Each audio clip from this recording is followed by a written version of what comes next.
Testing. 1, 2, 3, 4, 5, 6. Slightly different audio setup today. Hopefully it's working. I've tried to match the stream audio more closely to what I'm actually hearing in my earphones today, so that you guys don't end up absolutely straining to hear Peter talking in the background on PMDG like last time, for example. Because that was a bit weird. It wasn't too bad in the end on the VOD, but I wasn't happy with it. Honestly. But never mind. It's all good. Hopefully it's all good anyway. Hello everybody. Welcome. Happy Tuesday. How are we all doing? I've had a bit of a shocking day, frankly, but I'll talk about that later. Oh my goodness me. Giant Unicorn. Game since air. John Fly, Cat Strader. Shiny Umbreon. Thank you, all of you, for the hosts. Massive thank you to Chaos Dispenser. I did just check my emails, and yeah, I did see the one from Patreon in there. Fan dabadoozy, mate. Awesome. That's a word, damn it. Okay. But that's really, really bloody generous of you. Cheers, mate. Much appreciated. Patreon is just fantastic, because unlike, say, Twitch partnership subscriptions or ad revenue from YouTube, Patreon with Patreon, like 99% of it actually ends up in my bank account at the end of the day, so that's a big deal. So cheers. Good old Patreon. Gotta love it. Makes up for all of the failings of YouTube and Twitch as actual platforms themselves, luckily, these days, which is good stuff anyway, so thank you very much for that. I need to update the list of patrons actually on the stream here, and I'm probably going to do that today. I've got a few other jobs to do too, so...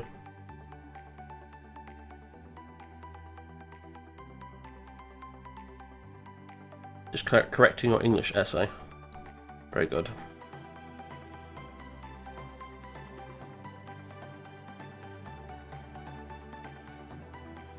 I'm finally getting a response from Just Flight after about a week of sending support requests their way.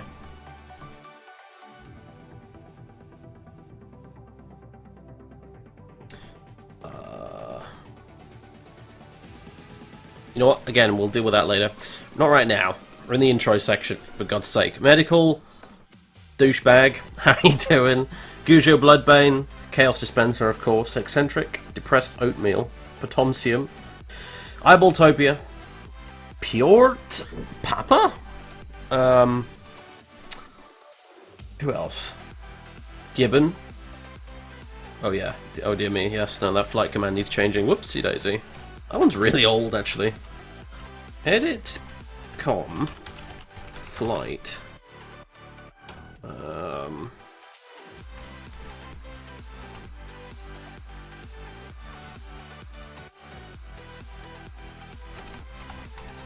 Let's call it this.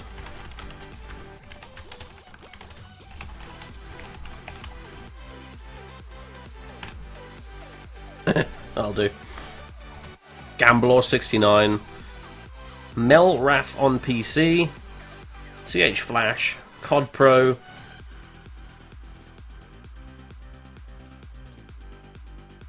like as in Papacan from Fallout New Vegas, very good.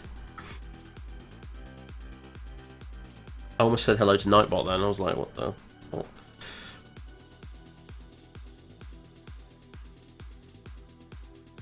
Right. Okay. I've had no complaints on the audio front, so did my arrivals, departures is on that. Oh, I was hoping to be able to get away with this without having a connected VAT sim, but no. Damn it. Never mind. All right.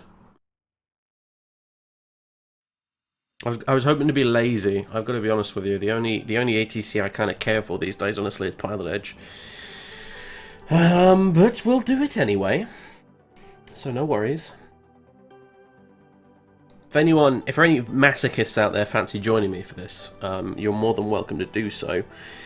I will say this, I'm probably not going to stream the entire 8 hours, because this is an 8-hour flight. I will probably fly the departure, and I'll stick around for a little bit, and then I'll probably go, because I've got other shit to deal with this evening, and I will be back for, yeah, here he is. Here he fucking is. Because I've got other stuff to do, and I will come back if I haven't fallen asleep for the arrival into London.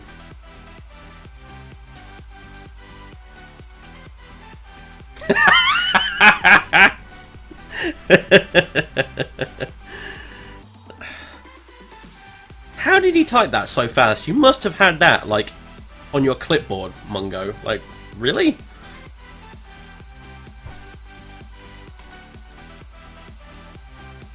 What am I saying? Of course you had it on your clipboard.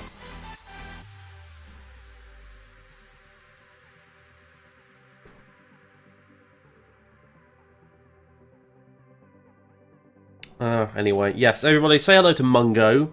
As I said before in Johnny's stream, the great bottler of Frankfurt is among us. He has graced us with his presence. Are you going to join us, Mungo, tonight, or are you going to disconnect on Final Approach like yesterday? What's going to happen, mate? What's going on?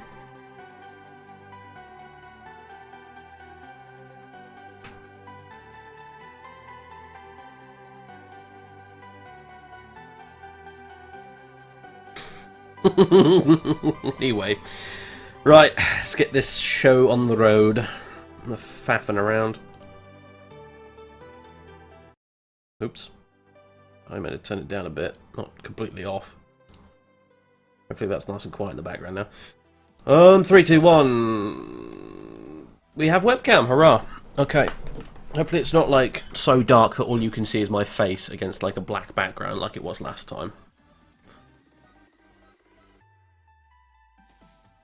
You would join me, but you're at school, I see.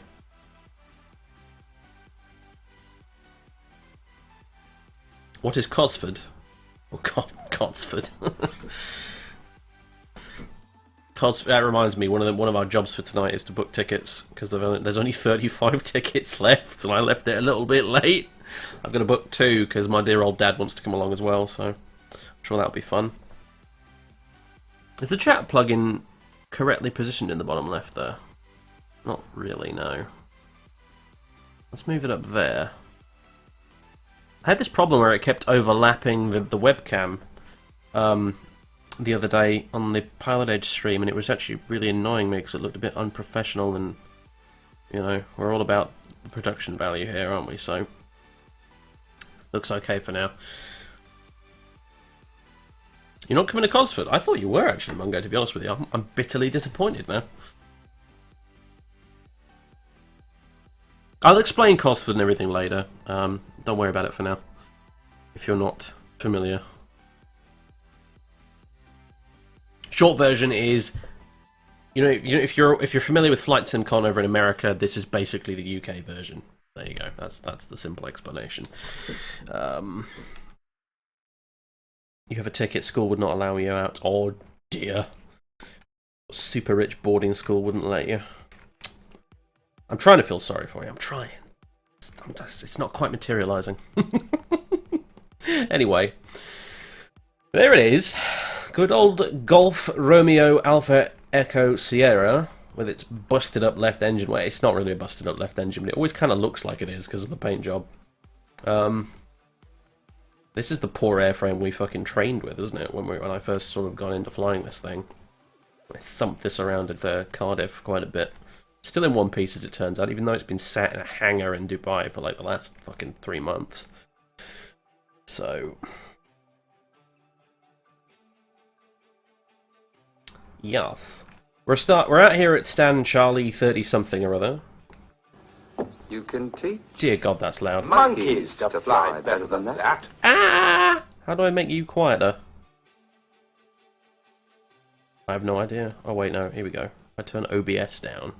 Maybe that'll help.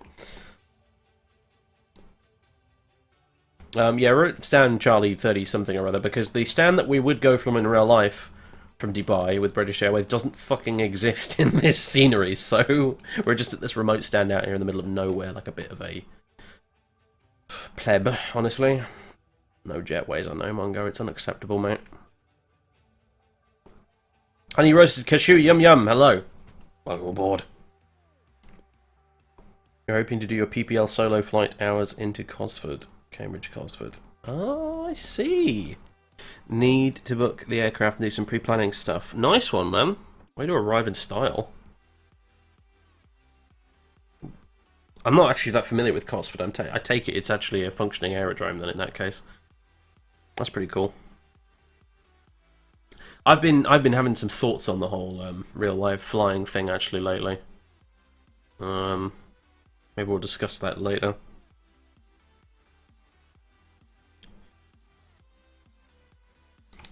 Anyway, here it is. Here it is. The glorious triple. As Mungo would have you believe it anyway. Honestly, this plane, the 777, I'm not that into as an aircraft. But what I do enjoy is PMDG's simulation of it, if you see what I mean. Don't much care for the plane itself, but I like the job that PMDG have done with it, because it makes the overall experience of flying it very enjoyable, even if I don't much care for the airframe in question.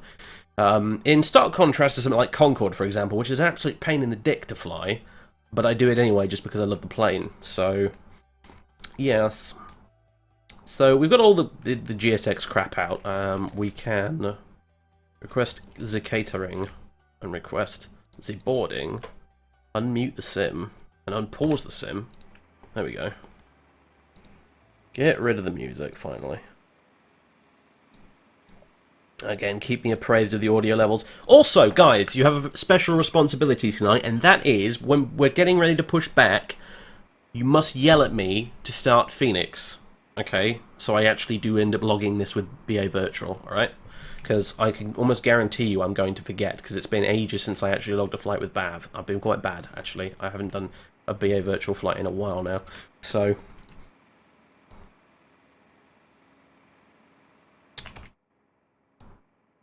Anyway, welcome aboard the flight deck. Let's see if I can remember how to start this thing. Who am I kidding?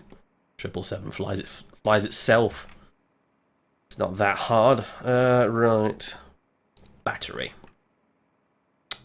Emergency lights.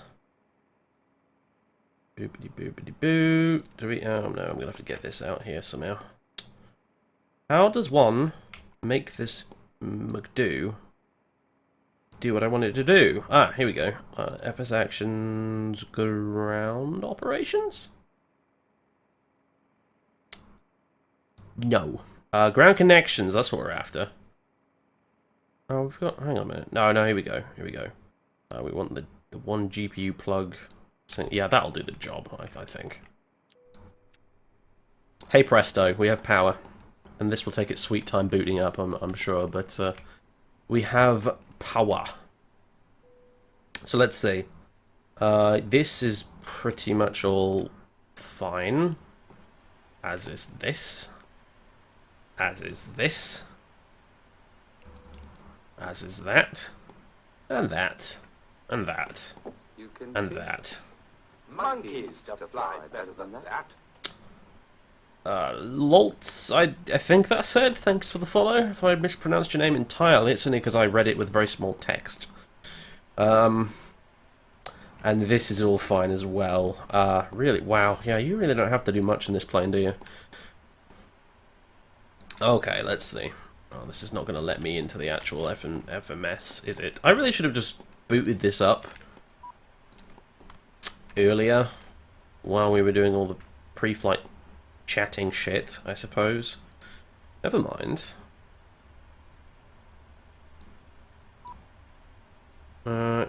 Open right entry 2 and 4. There we go. So I want the cargo open as well. Probably. Probably going to want this open, isn't it? One would imagine so.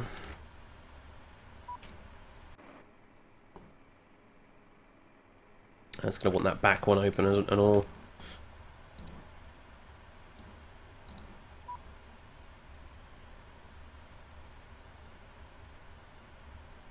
Oh, hold on. We can shut this one at the front. Too many doors on this thing. Ugh. Right. Gate Gourmet will be providing your overpriced bags of peanuts today. Although I'd imagine you'd probably want more than a bag of peanuts in a flight this long.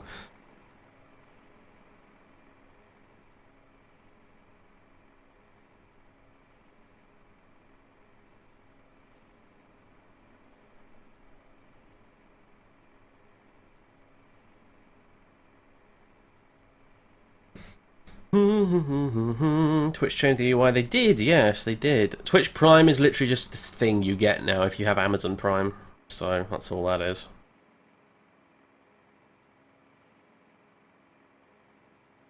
No, guys, you need to yell at me later to set up Phoenix. That's not you.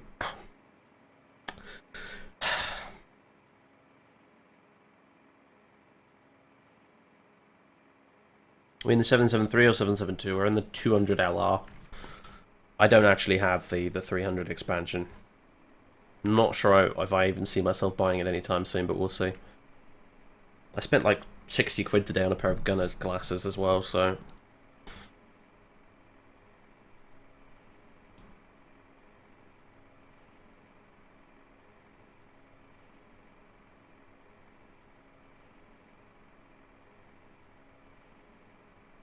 Yeah, and you would know what you get in first class, wouldn't you, Mungo, you posh bastard?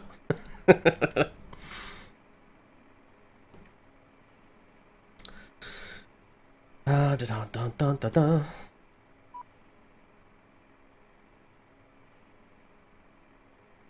Right then. How would you get into BAV? You ask very nicely and you do the entry exam. In a nutshell, close right entry.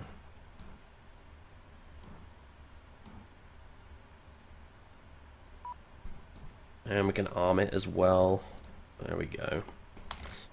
Alright, okay, everything's up and running in here. Good stuff, good stuff, good stuff.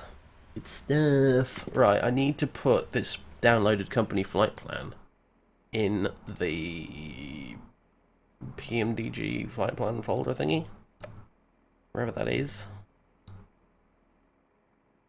PMDG, there you are. Flight plans, 777. And click, drag. Job done, hopefully. Alright, pausing it. We're at Dubai. Which is DB, not BD. Jobs are good. Alright. Not supposed to automatically... Oh, whatever. Actually, no, because we haven't aligned our IRSs. Dumbass! There we go, right. Or, sorry, we don't have IRSs, we have an ID... We have an Adiru button. Adiru. Yes. What is an Adiru, you ask? I have no idea.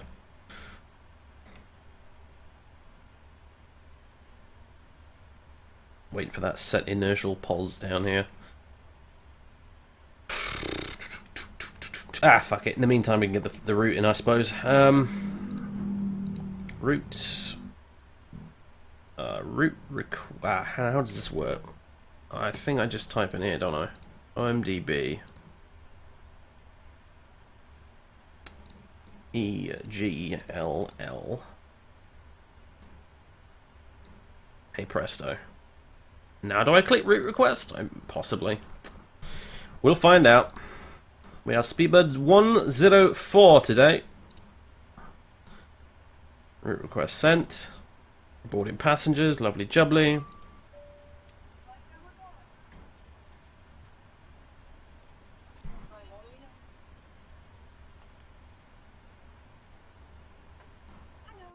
I've just started FS Global Real Weather. Why would you do that? Because the icon for it is right next to OBS's icon, that's why. Very foolish of me.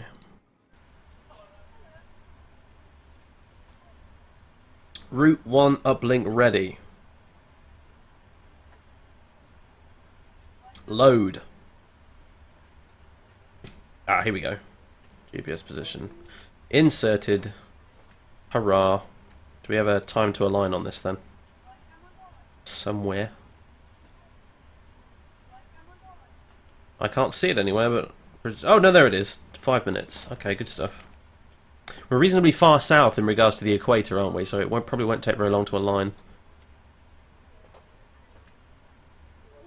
And it's pretty warm in Dubai as well, so that helps too.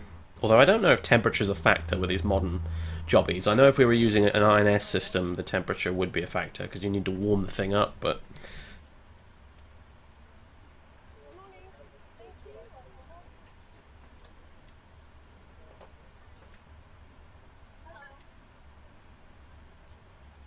perf init uplink. No, we'll be fine without that, thanks. It's overridden my call sign, you stupid thing. There you go. Right, legs. Okay, cool, it's all in here. Good stuff. So, departing... Well, I guess we better connect to VATSIM and find out what runway we're using, huh?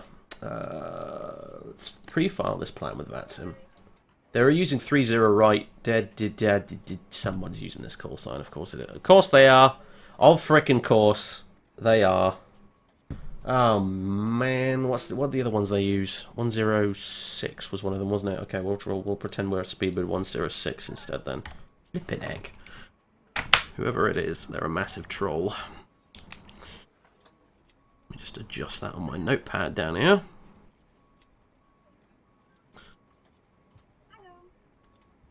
Speedbird 106, we shall henceforth be known as. File. Really? Is the website glitched out, or do we genuinely have a 104 and a 106? We have a 107, who's on his way into land.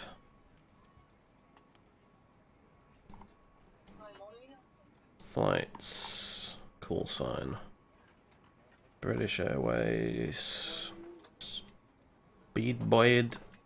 Yeah, we have a 104 and a 106. And a 107. So I guess we're going to be 108 then. God damn it. I should have known this is a fucking popular route, isn't it, at the end of the day? Right, there we go. File. Fantastic. There we go. Speedbird 007. Very funny.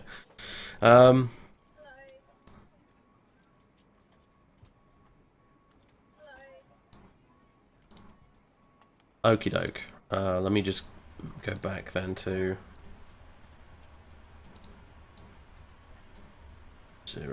08. Okay, right. We're now filed, and that's all sorted out with VATSIM. So let's connect and hope for the best. They were using 30 right in the real world, as I said, as I checked on flight radar 24. Oh, we are not in a Concorde right now, no sir. I think we want B77L, don't we? I believe so. Connect.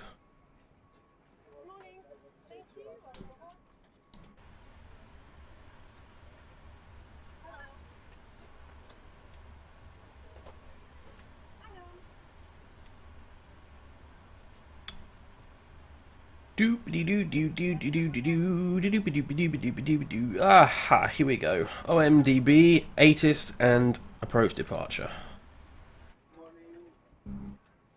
Information Bravo, okay.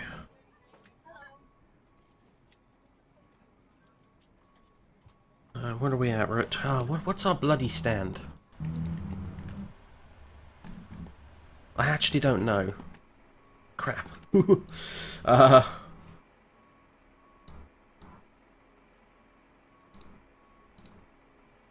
Charlie 33 we should be, I think. Well, you know, approximately. Because the charts don't exactly match up with my scenery. Oh, no, there we go. It's written on the ground over there. Charlie 33. Very good. Thank you, Iboltopia. I know I'm at a cargo stand. It's because the actual stand I should be using in the real world is where those buildings are right now. So this is where we actually parked last time. So I figured we'd just go from here. It's not really that accurate, but what can you do? I'm not sure where I should have gone instead, honestly.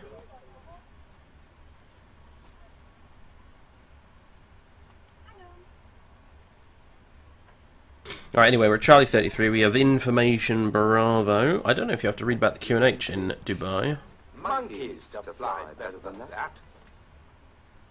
Probably not. I think that's just a UK thing. Temperature is 31 sodding degrees. Whew! Visibility is only 7 kilometers. It was foggy on the way in as well. Right. Departure slash approach is 124.9. What do we call them? What is their actual name?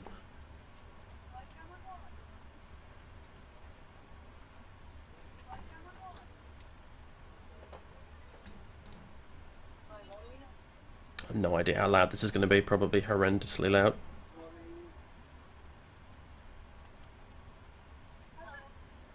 It's 40 degrees C overnight a month ago. Woo! Yikes!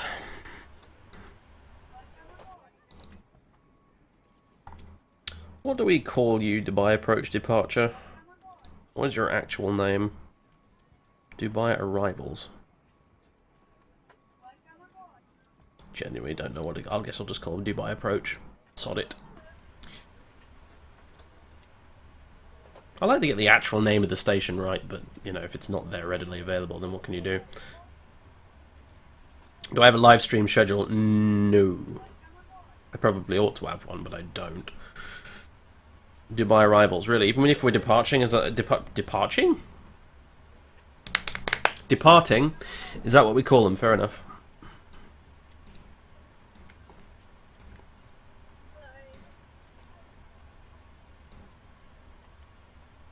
Right. I don't hear anything at all. It's potentially not good. Okay, microphone device is my Yeti, whatever this is called, Blue Yeti. There we go. Output device is my speakers, i.e. my headset. Volume is audio by departures you don't. Oh, you controlling Eyeballtopia? Fair enough. Okay, cool. It all seems to be okay.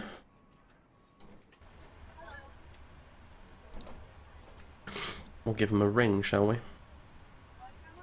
We need to press the COM1 button in the chipboard set. So I do. There we go. Nice one. Okay, awesome. That did sound quite loud, actually. Oh boy. Let me just turn this down ever so slightly.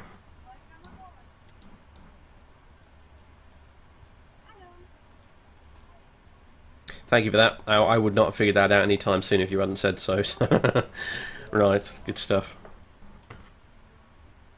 Okay, so speedbird 108, Charlie 33, information Bravo. We're going to Heathrow.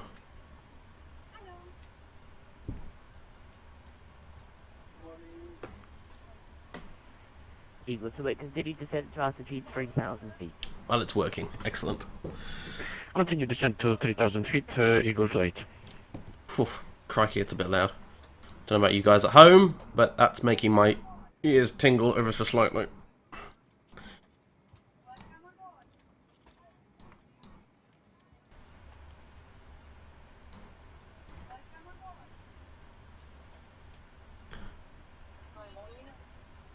What are we doing? What are we doing?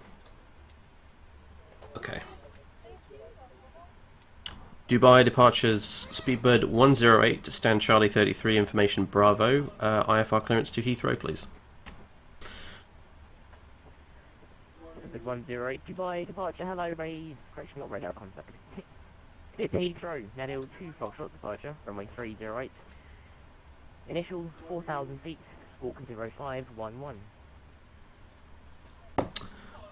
Okay, what was the first name of that fix there? Okay. Roger, cleared. Nadil to Foxtrot departure, 30 right, initial climb 4,000 feet, and squawk 0511, Speedbird 108. Speedbird 108, readback is correct. Information Bravo current. QNH 1007, report ready for push. QNH 1007, and Wilco, Speedbird 108. Okay, very good. So, what do you want now, GSX? Left entry 1, left entry 2, left entry 4. Close, close, close. And don't forget to arm them as well, otherwise we'll have another incident.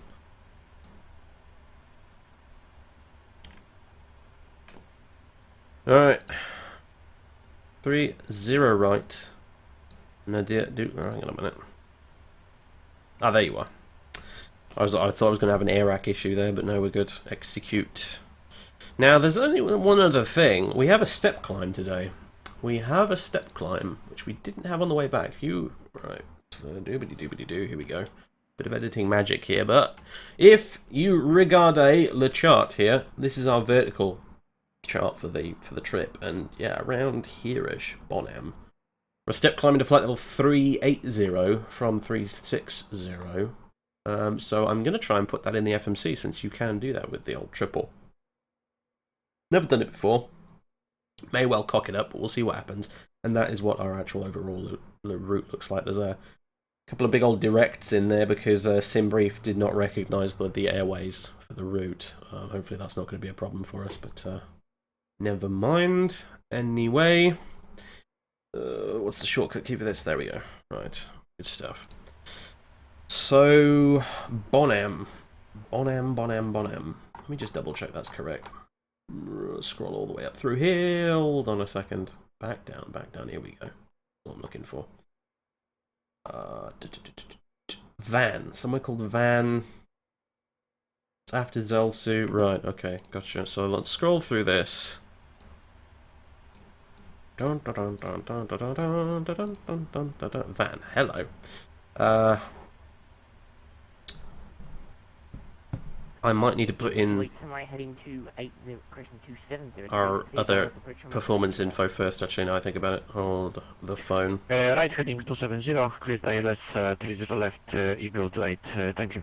Is that loud for you guys watching as well? Because that was surprisingly loud for me. Oh, hello, Miss Copilot. Is it an Airbus? Might as well be. Anyway. Sent request. Okay, is it going to bing bong me in a minute with my wind data? Hopefully. Vous regardons le tableau. Yes, that. Just a wee bit loud, yeah, that's what I thought. Well, that fella is significantly louder than the controller, which is a little bit awkward, but no matter. Turn vPilot down a little bit. Actually, let's leave vPilot alone in Windows and just turn it down in the client instead. There we go. Why step climb? Because the aeroplane at that point is going to be significantly lighter after we've burned off a lot of fuel, so it will be more efficient for us to cruise at a higher altitude. If that makes any sense. That's the dumb idiot's guide version of what step climbs do and why they exist. I'm the idiot in that equation. I should point out. I'm not insinuating that you are stupid, by the way. Nerd. Yep. Nerd confirmed.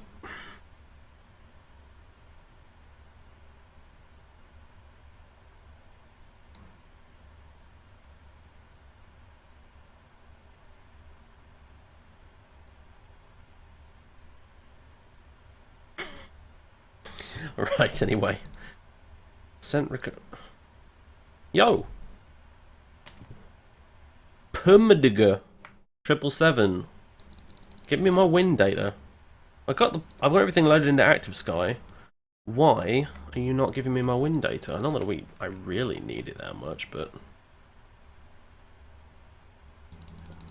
are you gonna make me download a wind file?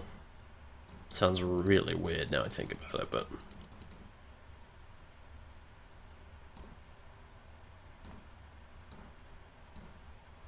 it seems to have just gotten stuck. Mongo, help! How do I do the wind? Again, I've forgotten. Sorry. Whatever, in the meantime... Oh, maybe it's because I haven't done this stuff yet. Perf init data. No, reject. This is all wrong!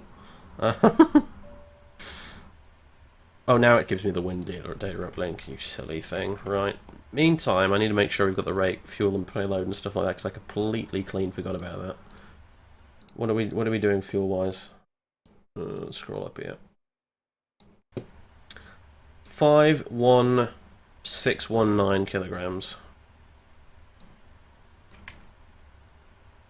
There we go.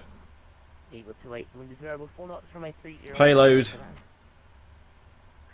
Who gives a crap? Left, crystal and Eagle 28.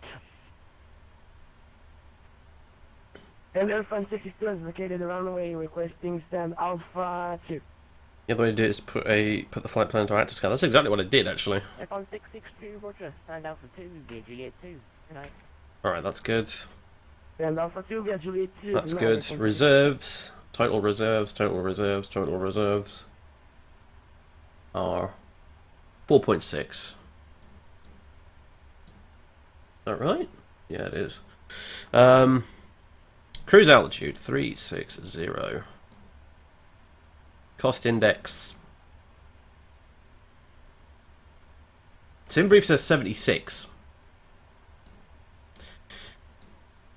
That's probably not right, but never mind.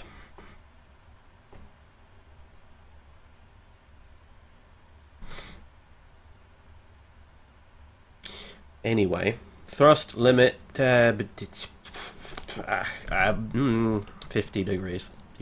Who knows? I don't have Top Cat up running right now, and really can't be arsed with it. So pull the number out of my arse. That's the way we do things around here. 50 degrees will do. Take off flaps 5, I guess. Which gives us those speeds, which probably okay, I suppose. What would 10 give me? Invalid entry, that's what it would give me. 15 then? I forgot it's only the 747 that allows you to do flaps 10 takeoffs. Fine, we'll do flaps 15. Looks a little fast otherwise, you know. Wind. Windy wind. Could have just copied this down from the ATIS, but never mind. I'd rather get the actual in-sim data from Active Sky, to be fair. 120 at 5 knots. Takeoff speed is deleted. Well, thank you for that. Not sure what this data should be, so I'm going to leave it alone. Can you tell I don't fly this plane often? Is it immediately obvious? Slope should be 0, because we're in the wonderful world of Flight Simulator, where all the runways are flat. And outside air temperature is 32 degrees. Alright, that's back in now. Good stuff. Take off gross weight. I don't know. It's not one that fills out automatically, so forget it. Right, that's all of... I have all my diffrips flow in my head from Airbuses, and I have no idea how you do this in a Boeing correctly, so... I think it's all done now, although this looks good.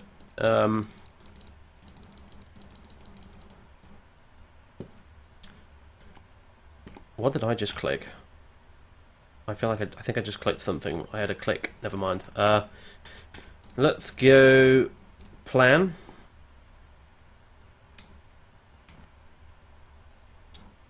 We get up the chart for the departure, which is we take off and then go left and then go right again, and that's basically it. So nothing too wonderfully complex. We just zoom that out a bit. Yeah, it's bang on, fantastic. What about the crossing restrictions?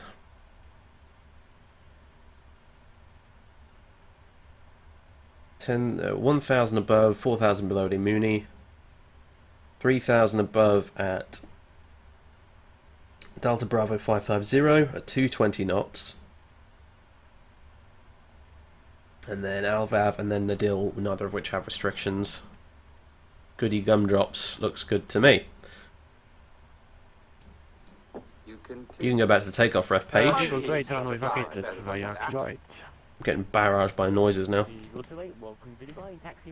Thank you for the follow, whoever that was. Didn't catch the name or anything there. Active Sky was in the way. Taxi by Kilo, stand Foxtrot 12, Eagle 28. Thank you very much. Good night.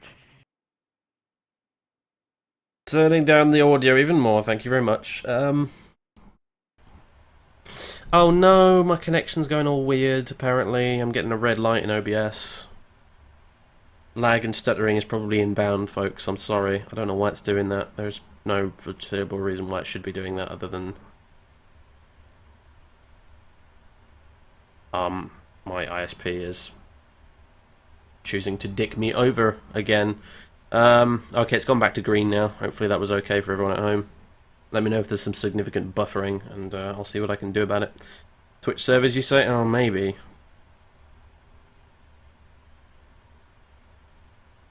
We do have transcoding. We seem to always have transcoding. It just went down to 0 kilobytes a second there. And again. What's the routing? If you do the root command, it should give you it, actually, because we did file it with VATSIM, so... Wow, this is bad.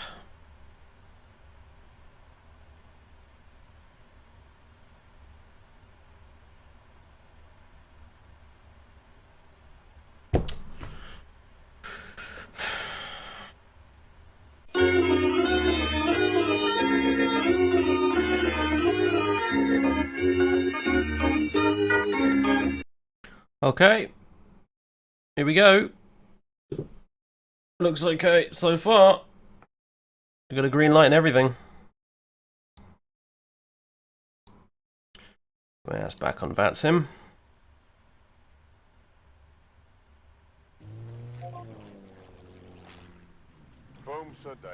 Thank you for the rehost, Cat Straight and a bunch of others as well.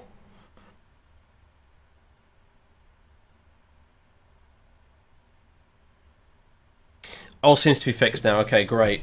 How many times does that ever actually work, you know? Apparently today it did. Right. Fantastic. Well, that's gonna be a lot of editing work after the fact if this records properly to my hard drive. If it doesn't, then rip VOD. It's probably not going to go on YouTube. Oh well. Never mind. So, anyway. Jesus Christ, where were we and what were we doing? I have no idea. Okay, all of this crap's done. The CDU pre-flight is handled and sorted and everything else. Which means that it's probably time to pressurize our hydraulics and start a poo. There we go. Iraqi 777 Dubai departure. And apparently Iraqi 777 has lost comms. Nope, there he is. There he is. Okay,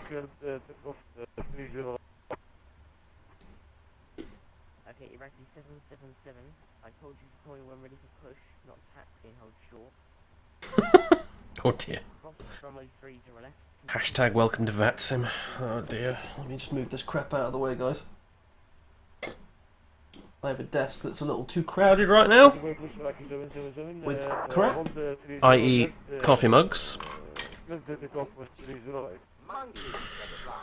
I could have done without this tonight, to be honest with you. It's now 8:30. Oh, dear me. Thank you for the host uni. Everyone else who's been rehosting as well, after that having gone down.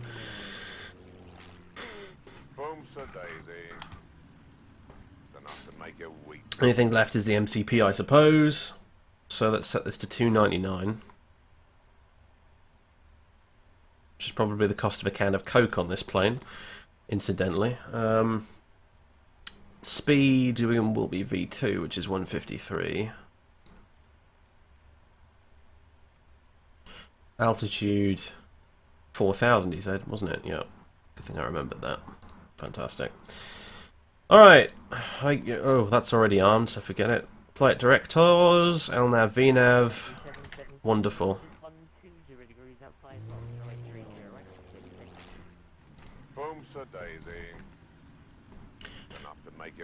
Okay, Apu is running.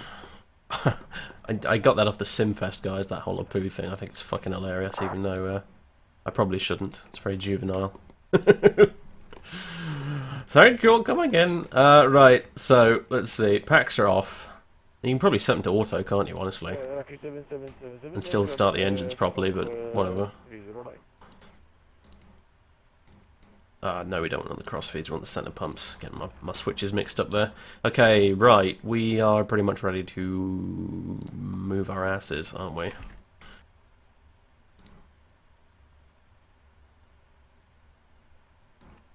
Get GSX doing its thing. We'll whack on the beacon, and we will ask very politely if we can push back and start. What am I missing here in the chat?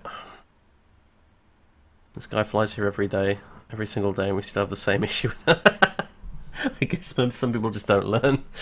Oh dear. Phoenix! Shit, you're right, guys. Thank you very much. Who was that? Who was that? Robbo. Gold star for you, sir. We're moving you up to. We're bumping you up to first class for that one.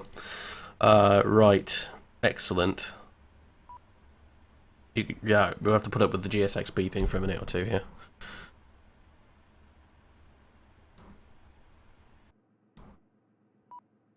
No, don't remember the simulator, because I fly both, because I'm such a slut.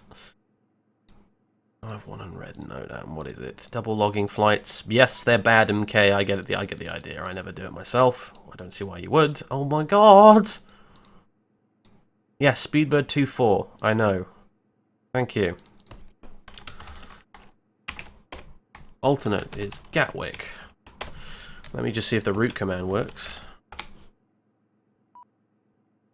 It does indeed. Fantastic. It means I can copy paste all of this good stuff directly from the chat. Fantastic. Start. Ooh, that beep though. Okay. RIP earphone users, myself included. Still Windows 7. Yep. Absolutely still Windows 7. It seems like a week doesn't go by lately without people complaining about a Windows 10 update breaking something, so I am leaving it the hell alone. There's a heck of a route. Yes, absolutely. Okay.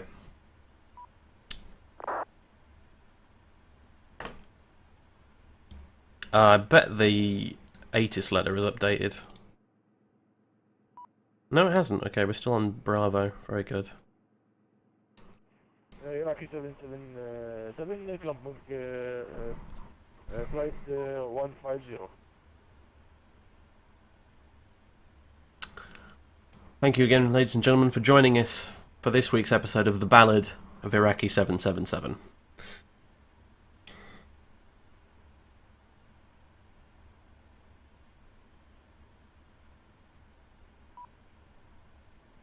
Beep. There it is. Charlie 1007. Fantastic. There we go. Aha.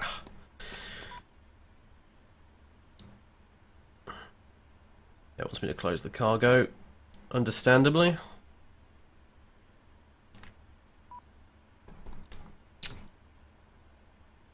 Dubai departure, Speedbird 108, fully ready. Finally. 108, thank you very much. Push back and start to disapprove, facing east. Push and start approved, facing east, Speedbird 108. Fantastic. Speedbird 108, squawk 0511. 0511, Speedbird 108, thanks for the reminder. Okay, dokie. No problem.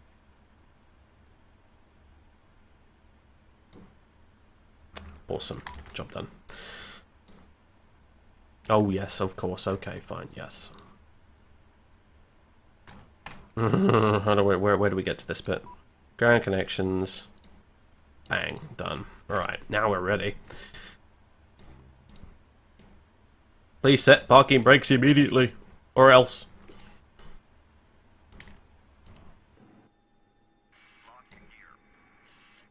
No, that's what I call a pushback truck. Fucking hell. That's a big one. I don't know about face east. GSX unfortunately did not give me the option, but we'll push straight back and then turn to the right once we've got everything sorted, and then that should be okay. You can barely hear ATC. Really? Well, I had to turn it down because it was deafening a minute ago. It's mostly because of the other fellow, mind you. Start at will. Okay, let me just try and fix that. Hold on, you fussy buggers.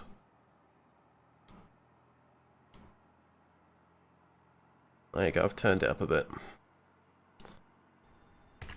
Alright. Iraqi 777, no further ATC is available. How can you not hear ATC? That doesn't seem right at all. Okay, never mind. Oh my god, where are the start switches? There they are.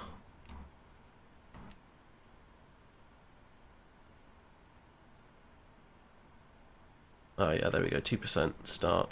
You start these things very quickly, don't you? Now that I think about it.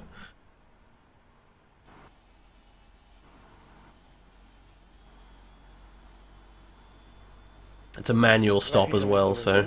Thank you, approach, bye-bye.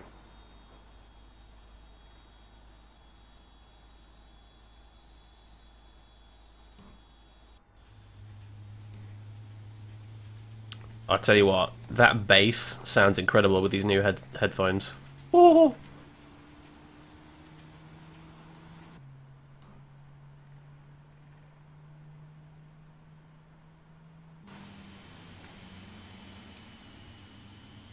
Okay, round about there will do it. Thank you.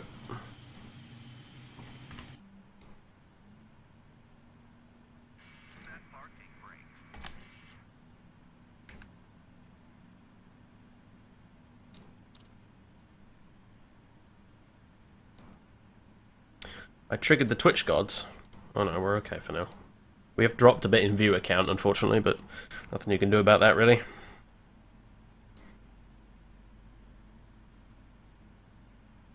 It is a fatty, isn't it?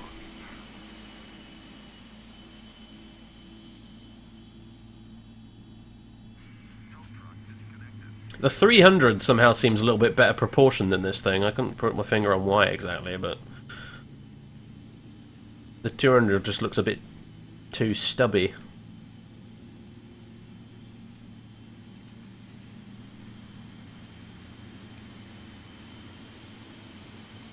I saw Steve in here earlier, actually, by the way, so hello, Steve, if you're still here. Look forward to seeing you at Cosford. Excellent. Good stuff, mate. I am looking forward to, and also slightly with some trepidation, looking forward to Cosford.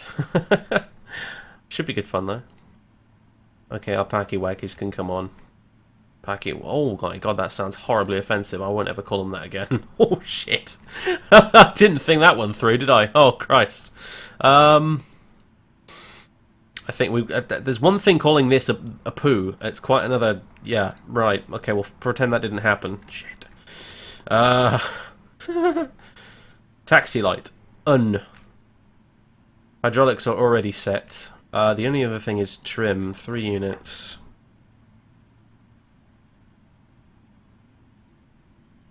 Is set. Oh dear me. Okay. Right. A poo can go off. Thank you all. Come again. This is all good. Everything that I can see up here, it seems to be okay. So. Right. Only the thing is our flaps and our auto brakes. This thing has a checklist thing on it, doesn't it, of course? I'm forgetting this. What? Ah, these don't need to be on, do they? Alright, fair enough. Normal reset. Reset all. Normal. Alright, yeah, whatever. Item override. Yep. Yep. Closed and locked, yeah. Sorted, sorted, sorted. Oh, such professionalism on display right now. Sorted. Taxi and takeoff briefing. Well, we'll cover that in a minute. We already did the departure brief, kinda. I'm not sure I actually showed you guys the chart, but it's not very interesting, so... and the taxi briefing we'll get to once we get our taxi instructions themselves. But we'll consider it complete for the purposes of this checklist. Before taxi, we can stay on that for now. Okay, let's turn this beast over to the right. Since we were technically told to face east.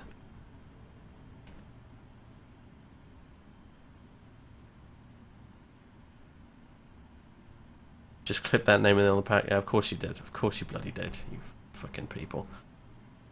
I nearly had a heart attack just now and I thought I hadn't started Phoenix, but we did. We did remember that. Thank God. Alright, okay. This is not exactly what you'd call orthodox, this whole push back and face east thing here, but it gets the job done, kind of. Q&H, thank you. Q&H is 1007, and it's also an American mode. We can't have that. 1007, there we go.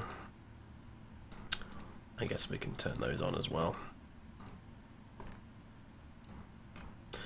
Goody gumdrops, okay. Dubai departure, Speedbird 108, fully ready for taxi. 108, taxi via Lima, Lima 3, Mike, hold Mike 13. Okay, Lima 3, Mike, and repeat the last one, please. 108. 108, hold Mike 13. Hold Mike 13, Speedbird 108. Fantastic, okie dokie, right. Ground chart time.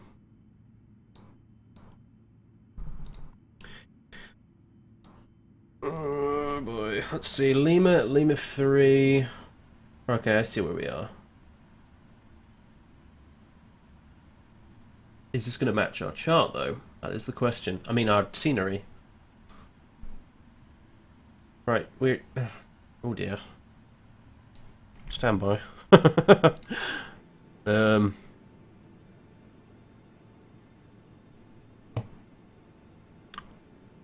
think we're on Kilo right now, so...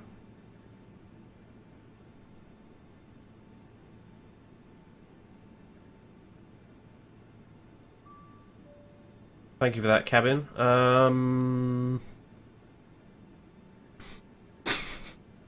Right. Lima... I'll let you guys have a look at this. Hold on. Evening Destiny. So we got... I think we're here, right? Kilo. So we've been told Lima 3, Mike 13, so...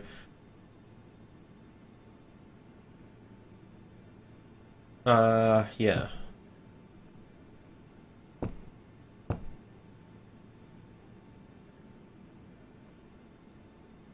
Where is it? Lima 3's here.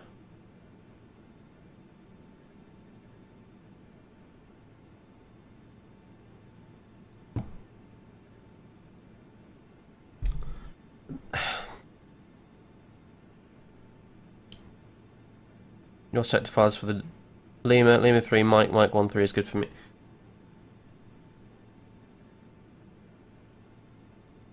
But I'm on Kilo right now. I'm sorry, man. I'm so confused. I've got to be honest. Like, we are there. Right, literally right now. That's where we are.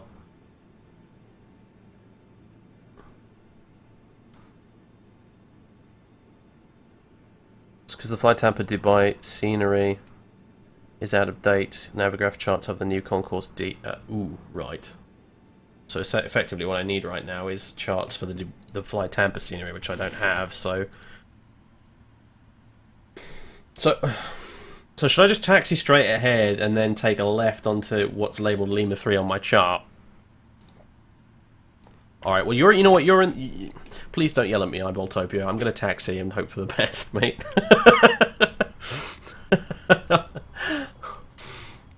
I'm thinking I need to go down here and then take the second left up to Lima 3 on my chart. And switch you guys back to the actual cockpit view.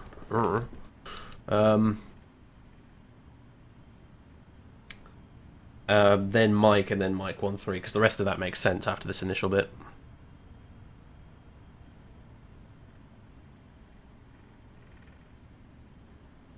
We had a similar problem when we taxied in when we finally arrived here ages ago as well, so... As I said, I spent a good 20 minutes trying to find a stand that didn't technically exist in this scenery, so...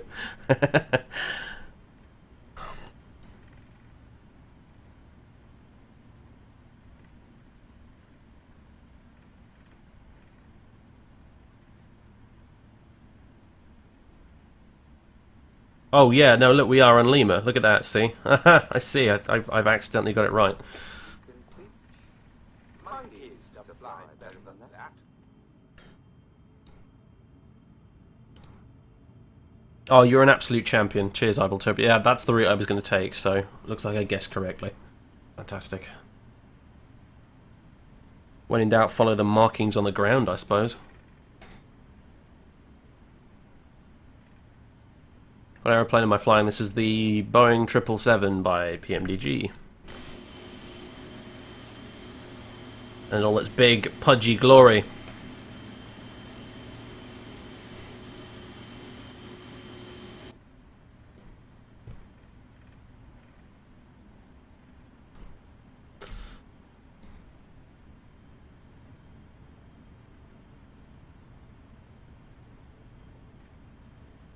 It says FMC. Do I have an FMC message somewhere I don't know about? I don't think so. Oh, I missed the before taxi stuff. Anti-ISIS as required. Recall. Checked. Flight controls. Good point. I'll do this after I make the turn, eh?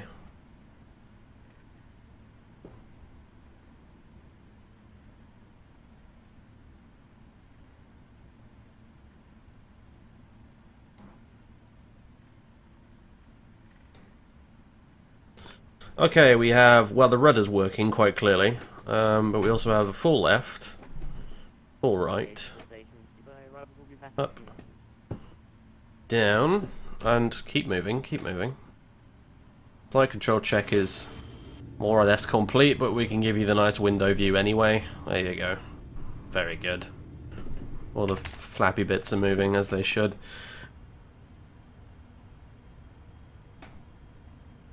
Flight controls are checked. Ground equipment, well, it better be clear because we're moving.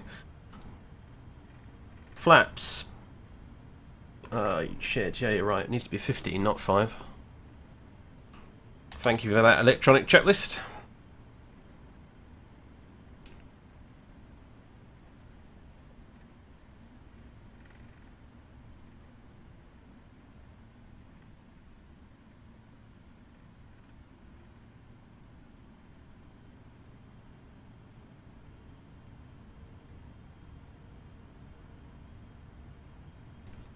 Okay, we have flaps 15. Before takeoff checklist complete. And then it goes straight to the after takeoff checklist. Okay, good stuff. Whew! I clearly need more practice in this thing. It took us way too long, Twitch issues notwithstanding, to get this thing going, I'm afraid, so never mind. We'll get the knack of it if I ever bother to stick with this thing for more than one flight per 3 months.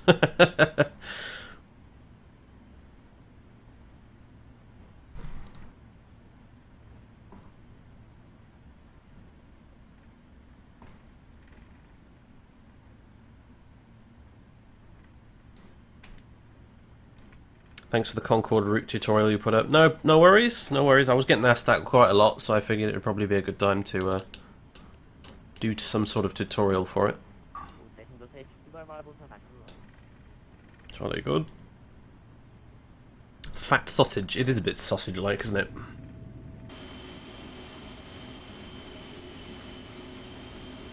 Big old Cumberland sausage with wings.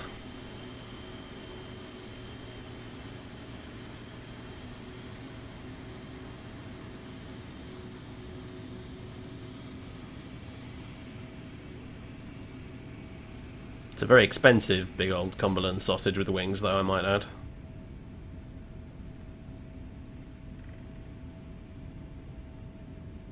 I really should have like a taxi cam thing set up for this thing. That'd be kind of cool. Like that.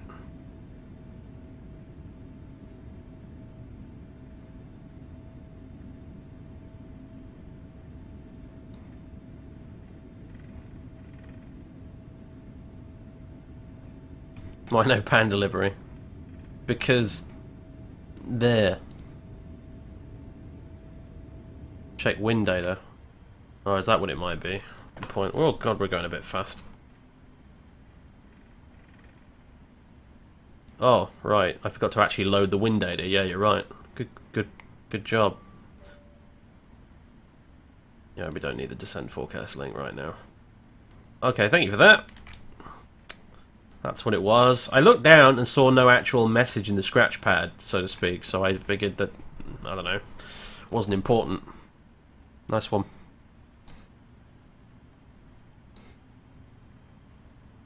I was busy dealing with something else, wasn't I, when it finally gave me the wind data, so I forgot to actually put it in.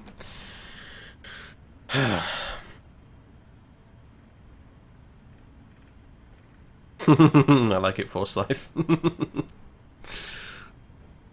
Gold filigree. That's why they charge you a premium. Right.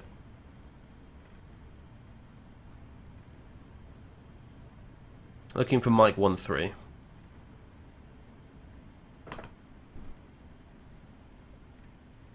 We're getting there. Mike 11, Mike 10.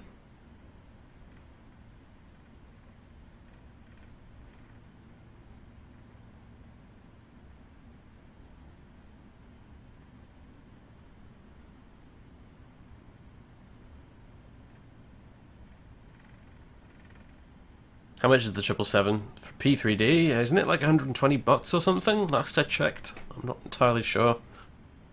Alpha Kidney, yeah, pretty much. And or the life of your firstborn.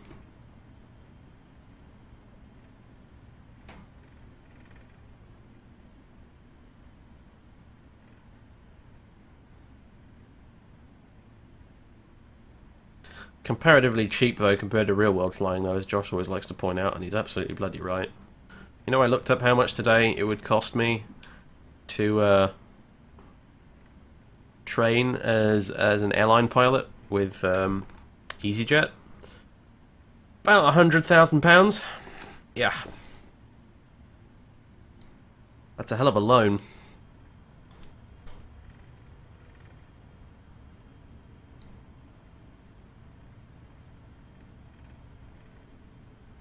It cost me 150 quid just for one lesson in a fucking 83 down at Sywell. Mike 1-2. Mike 1-3 on our left, I hope. Stupid 108. The Mike 1-3 Alpha is wind 120 degrees at 5 knots from a 30 right. Clear to take off. And Mike 1-3 Alpha, cleared takeoff 30 right. Speedbird 108. Lovely.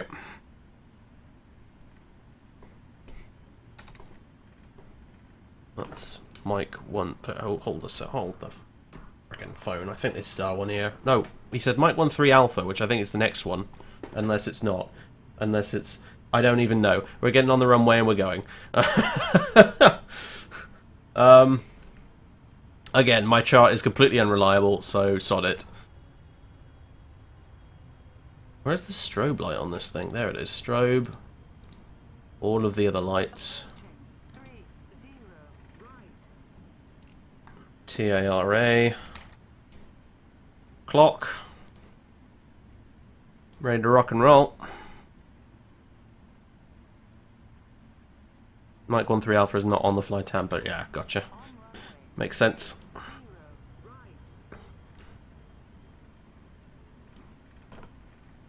Alright. Here we go.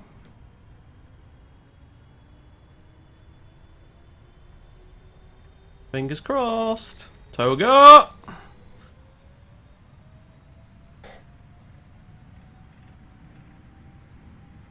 This sounds incredible in these headphones, by the way. I wish I could actually have you listening to this as I can hear it right now. 80 knots. Power set and all that good shit.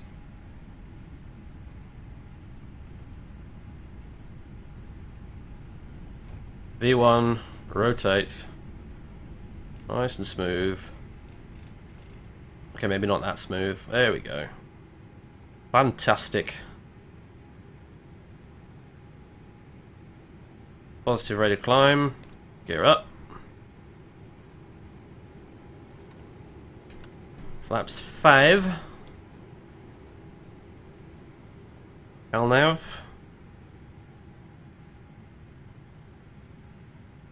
Fluid 108 radar contact. From now at level 150, proceed direct to Nadil. Flight level 150 direct Nadil. Speedbird 108. Right, I'm gonna have to put in the autopilot now, just so I've got some means of clicking around the cockpit without the plane flying into a building, like a certain streamer.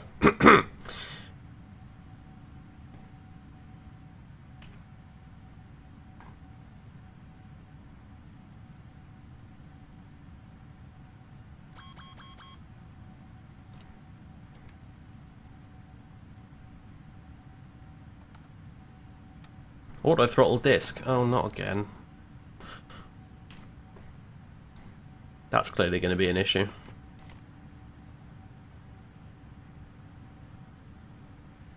Flaps are on the way up.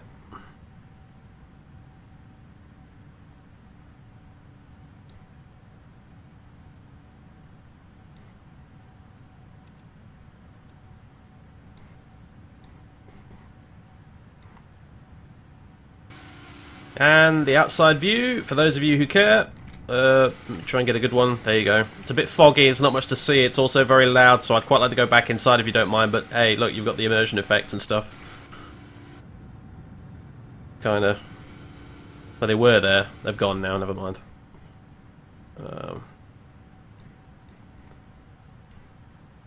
Cool beans. I believe I may have forgotten the weather radar.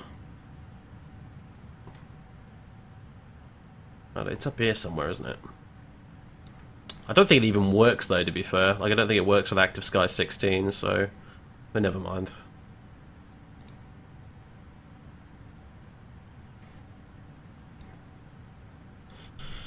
That's it, basically. I have to take off checklist. Landing gear is up, flaps are up. Checklist complete.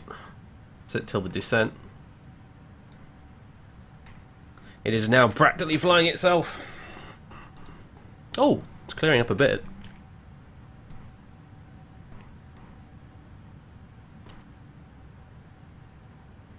There is the city itself.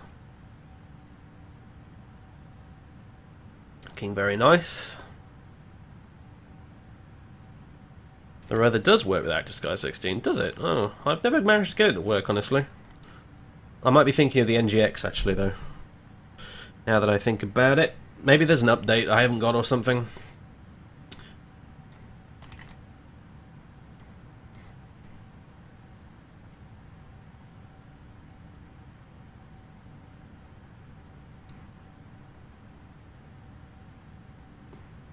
Oh, hello. That's a better view.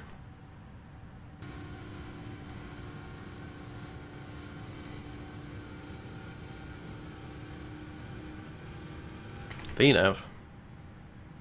No, we're alright, we're in flight level change mode, mate. We were told to climb flight level 150, so... Although I suppose we can speed this up a bit.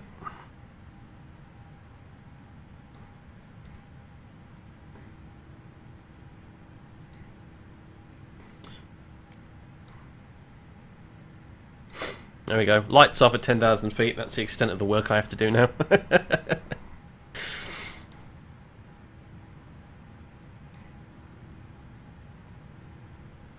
It's mad. It's mad, it's mad, it's mad. Like, it's... I mean, if I were flying something else like the 727 right now, I would have had a bare minimum of bullshit to deal with on the ground, but I'd be very, very busy right now. Whereas with this thing, it's the other way around. You have just ages and ages and ages of button pressing to do on the ground, but once you're actually airborne, it's like, well... Look out the window, enjoy the view, I suppose.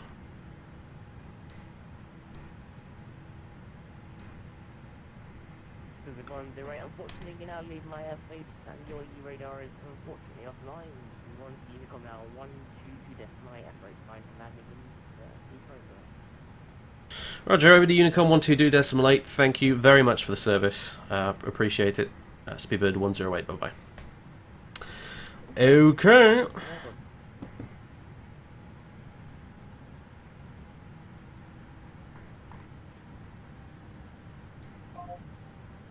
Doo-doo. Over to Unicom it is. Ooh, hello clouds.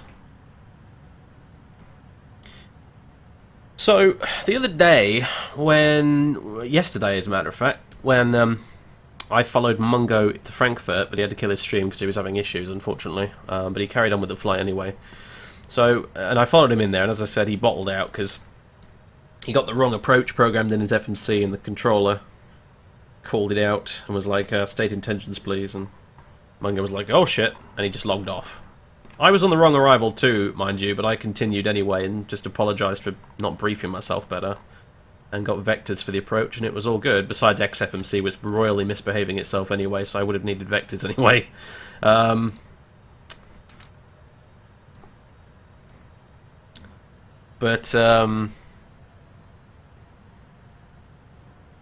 Anyway, so the one thing I was really impressed by, though, since we're on the subject of weather here, was the fact that SkyMax in X-Plane, apparently as of the latest version, because I've never noticed it before, draws storms really well. Like, I was really fucking impressed, because there was a big old storm around Frankfurt last night. And it turned out to be a fucking spectacular arrival in the end, because there was wind shear, there was like big storm clouds, thunder, lightning, everything, and there was a fuckload of traffic actually at Frankfurt itself. And it was really good. I was expecting the usual crappy X-Plane weather that just doesn't barely even exist, you know.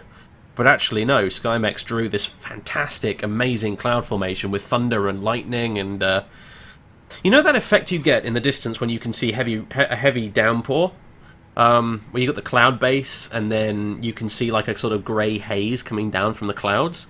Well, news to me, SkyMax actually draws that when there's rain in an area. It actually draws that sort of effect underneath the clouds, went down low. It looked incredible. I was amazed. So yeah, I never really cared for SkyMax, but literally the very latest version of it seems to run just fine finally on my computer. And I tell you what, it's actually quite impressive weather-wise, so if you're on the X-Plane side of things, I recommend it.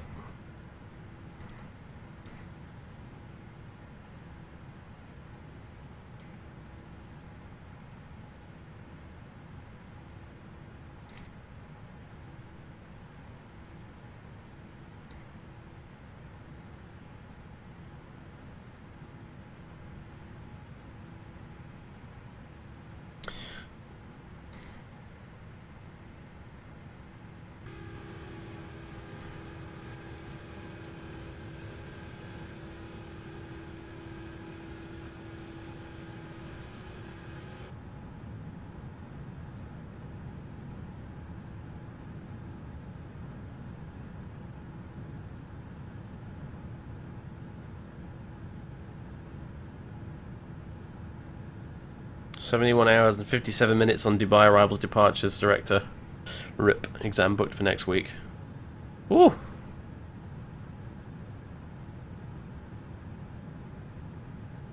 That's a lot of controlling. One of these days I'll get off my lazy ass and apply with VAT UK or whoever. Start doing the whole controlling thing. Evening, Unicorn. I did see you there, mate.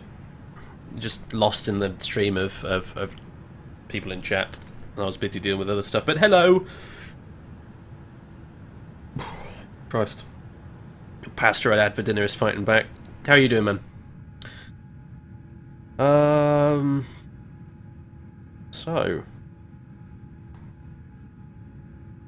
scrolling up through the chat now, see what I've missed.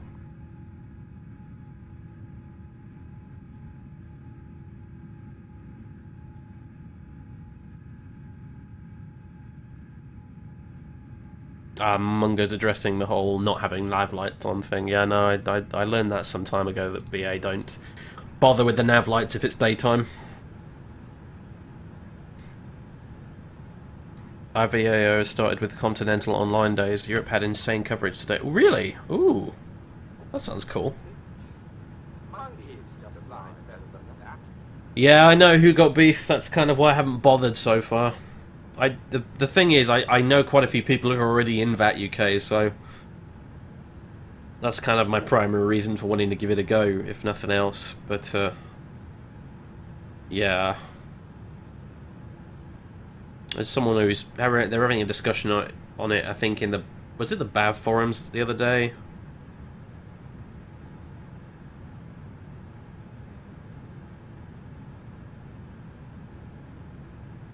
Miss Copilot just sent me a whisper, which I'm not going to share with you because I'm not sure if I should, but... okay. Forget everything I just said.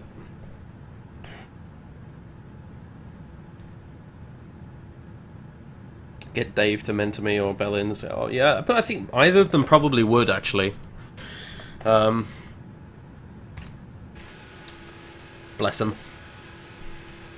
If I asked really nicely.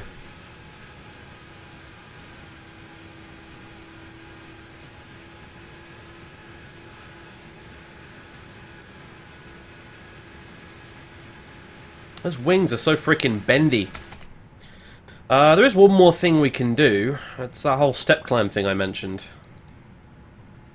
So, it's at, where is it? Van, here we go. Right, Van. We want to go to 380, and if I'm remembering this correctly, we just put in S. I hope I haven't broken the whole thing now, but no! Excellent, there you go. Step climb, ahoy. Fantastic.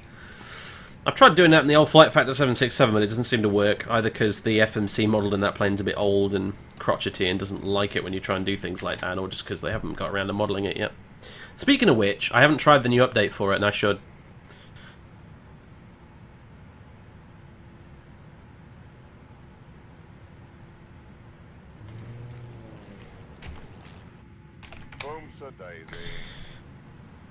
Enough to make a week.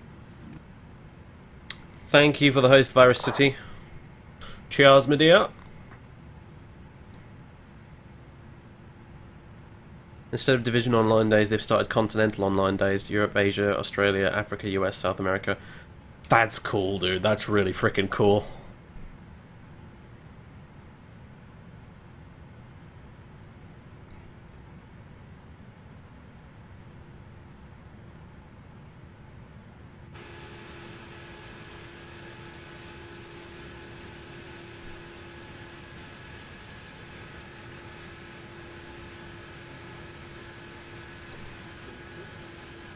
I'm pleased to have the line better than that.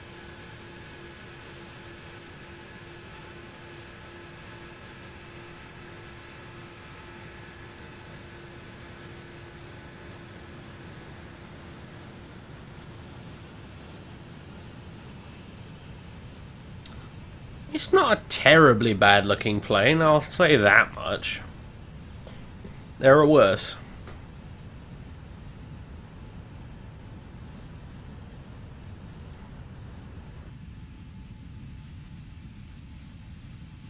Yes, chemtrails, of course. I didn't think you were joking, Miss Co-Pilot, but,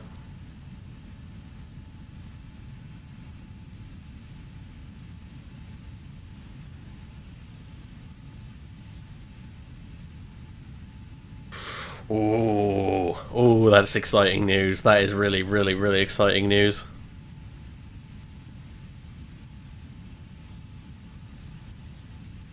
Yeah, no, I wouldn't expect the usual lads from SoCal to be running something like that. No.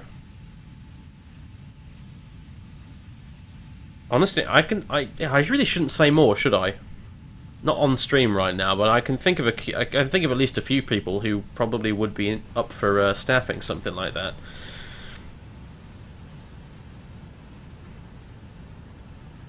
One in particular who was going on a big rant about stuff related to this the other day, actually, but...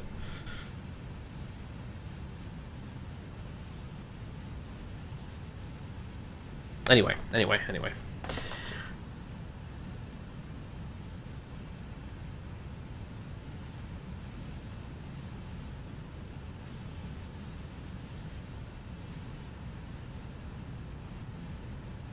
Yeah, sea is looking nice, isn't it? Oh, whoa, whoa, we've got the cool, you know, whatever this is, effect on the wings here. That's nice. It's very faint, actually, but it is there. It's kind of cool.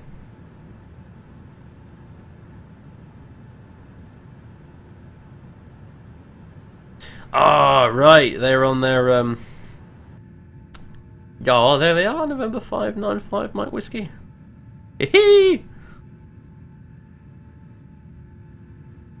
Ladies and gentlemen, our friends and cohorts in the Flight Sim Twitch community, Cirrus Max, John Fly, and Josh J. Gibbs, are on that plane right now, dodging all this nasty weather on the way up to New York. In their little Cirrus, and that means it's probably going to take them forever to get there, but off they go. I watched a bit of the stream. It's super late at night, so I didn't manage to catch most of it, but I watched the stream that those guys did from Max's place in New York, and it was really fucking funny.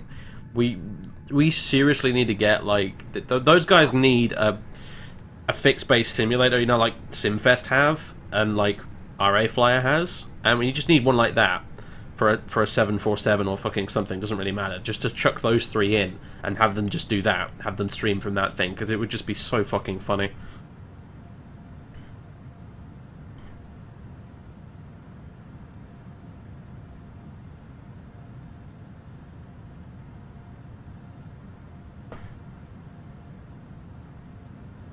Max Soldier 737 Sim. Shame, really, because those three seemed to have a good thing going. Really, like they were super entertaining on the stream they did. They were really, really funny.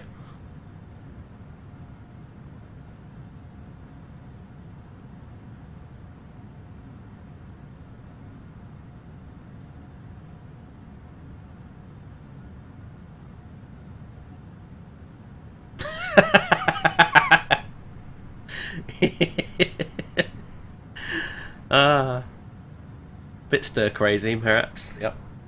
That Cirrus is going to smell like sweat and farts by the time they land, I imagine.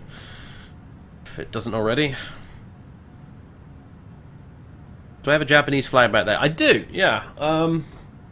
It's some sort of Japanese war flag thing from World War II. It was allegedly traded for with a prisoner of war for a packet of cigarettes. My grandfather fought in Burma in the Second World War, and he came back to the UK after it was all said and done with that flag and that map over there that's made of silk. Yeah, it's just been here ever since. I'm not a weeaboo or anything like that. It's quite the contrary. It's a spoils of war kind of a thing. Apparently, I got a guy look at it once who spoke a little bit of Japanese, and he said it was mostly sort of the names of family members and friends of the guy who the flag evidently belonged to. That sort of thing. It's like a good luck kind of a souvenir type thing. Probably a little bit more significant than that. But that's sort of a thing, basically.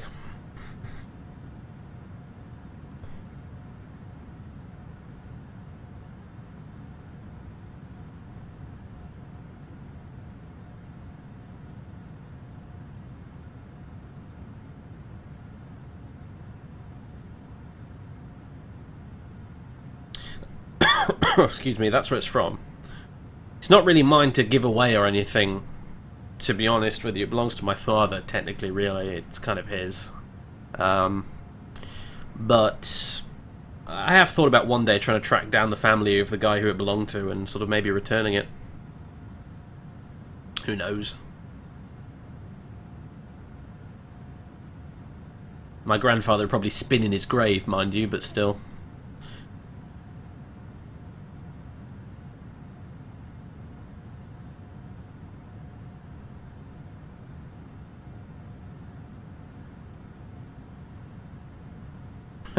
Good question, yeah. How many cigarettes is it worth now?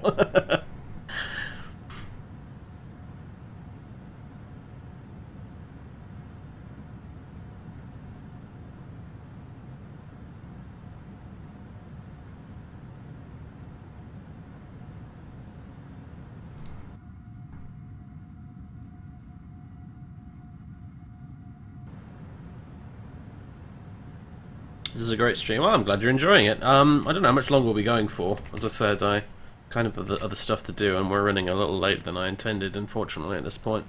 And we've got about 7 hours ahead of us of basically bugger all. So... Yep, pretty much. ETA is 1804 Zulu sim time, which we're not running in real time right now, so... Yeah, that's about 6 hours, 6.5 hours.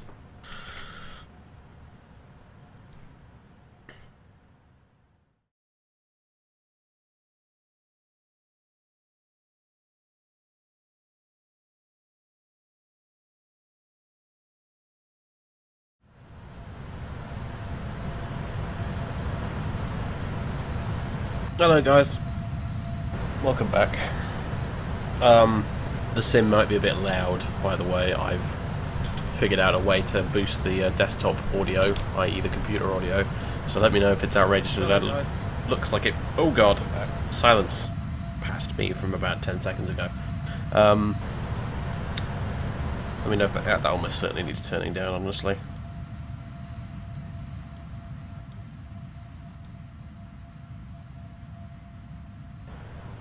That look sounds like it's maybe more like it. Hold on.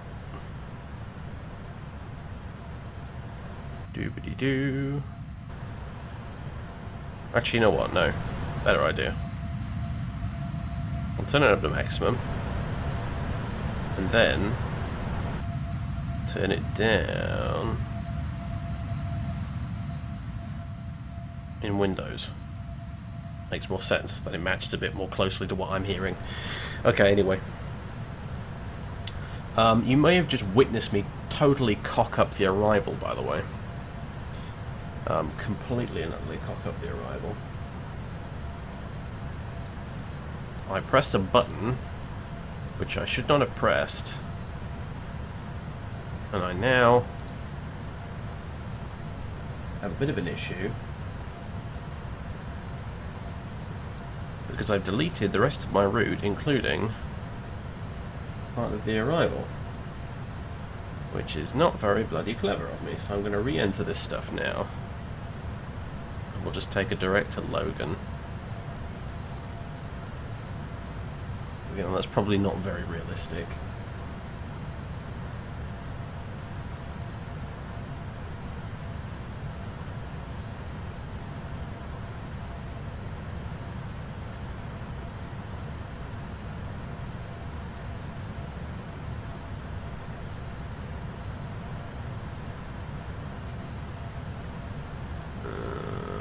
I'm not sure which one of those I need to be using. Forget it. It's not actually required.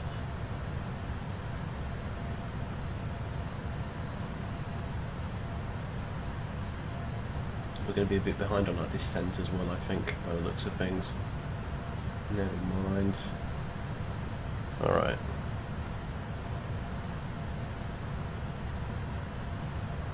Let's grab Biggin, bump it up to there.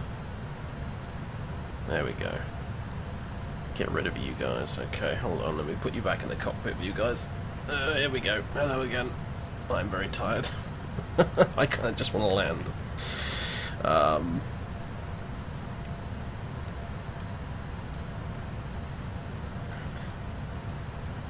Alright, yeah. I'm supposed to be headed to Logan right now. We're a little off track though.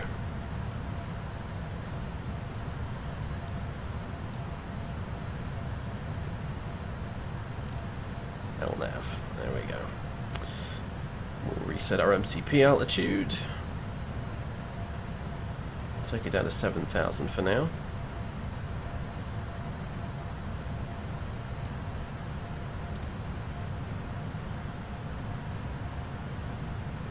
Anytime you want to descend, just plane. Anytime at all. Boeing logic, guys, I don't understand it.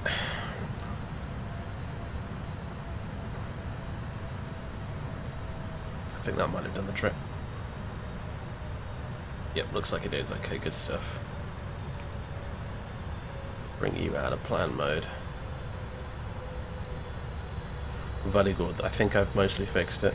Okay, so if we go down here, prop over to init ref, we want flaps 30 for our landing, which gives us a view of 137 knots. Could just write that down on my note paper here.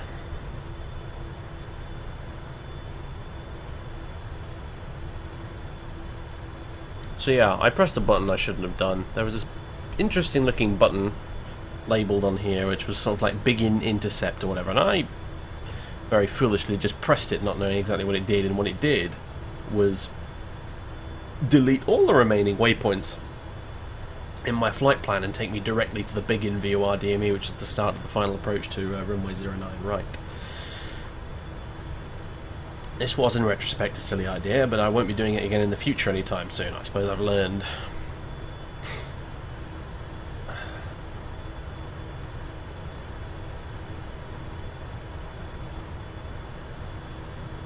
So that is done.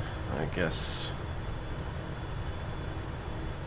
request some forecast data, although I think it's a bit late for that, frankly. I'm going to go ahead and set order break 2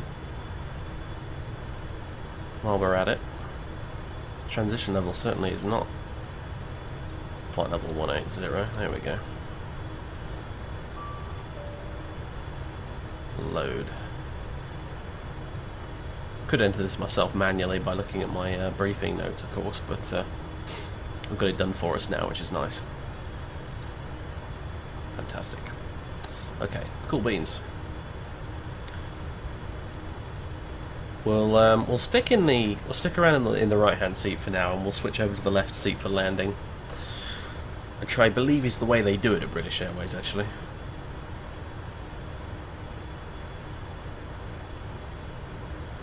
How am I doing? I am extremely tired. Extremely tired. It's been a bit of a struggle to stay awake for the rest of this. Isn't order break 1 enough for a 12,000 foot runway? Yeah, but I would like to get off a little bit sooner.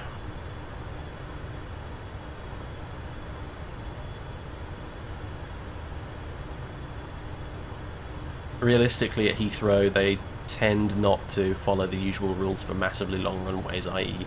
on departure you'll use them almost the maximum flaps configuration you can, because the point is at Heathrow, generally speaking, they want you off the runway as quick as possible, whether you're landing or whether you're departing. So order break 2 at Heathrow is actually not that ridiculous at all.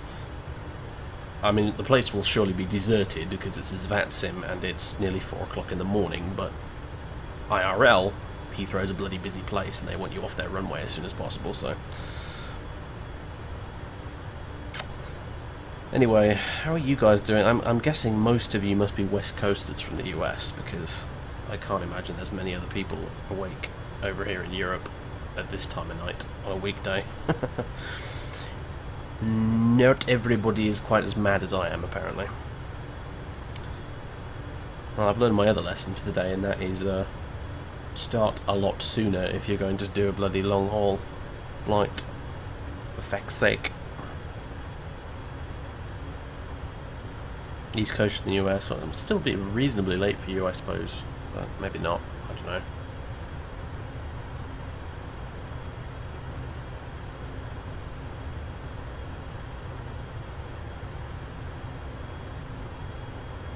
know. Hello, Chemo.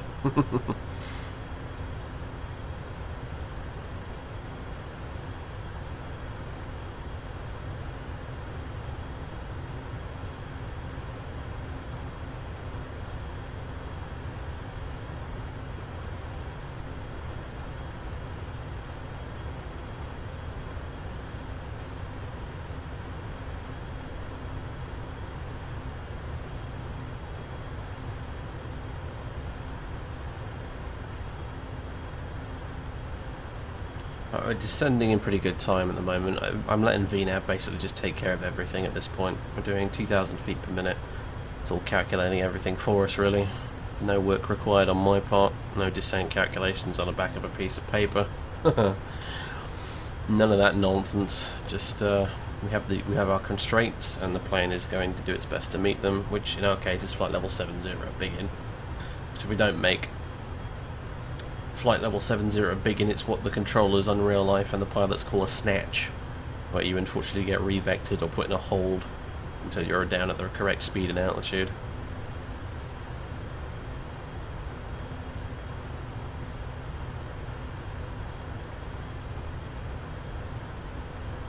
Hopefully we can get down there on profile and without using the lever of shame, as the Simfest lads like to call it, i.e. the spoilers. It's just light enough still to be able to see some of the clouds out there. The shader packs I've got installed make it so the clouds are not nearly as bright at night, but there's this big old lovely overcast here. There was a glorious sunset, but unfortunately you guys missed that because that was about halfway through the trip.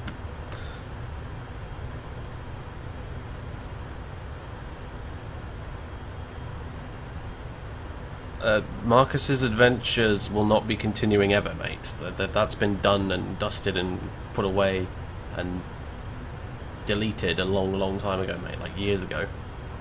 You must have not got the memo.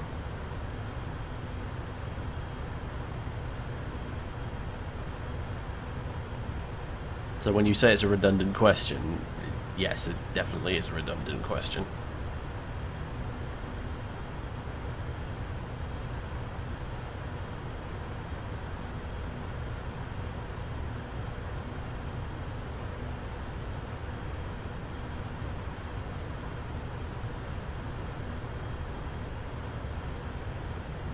It looks weirdly peaceful from up here. Am I correct? Wayne, you'll probably know about this if it's true, but apparently Orbex have redone all the night lightning or something. I won't have downloaded whatever update it was, so my night lightning's not going to look any different. But apparently something's changed. That's what I heard.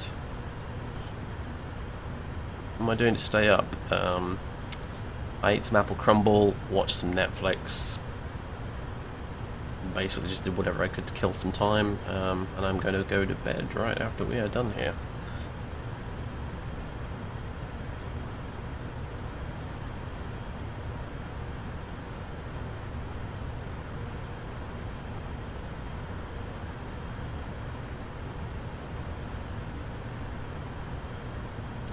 Right, our green banana, as they call it, is hovering right around Biggin, which is exactly where it needs to be. Might get a little bit messy as soon as we have to start decelerating, though. We'll see how that turns out.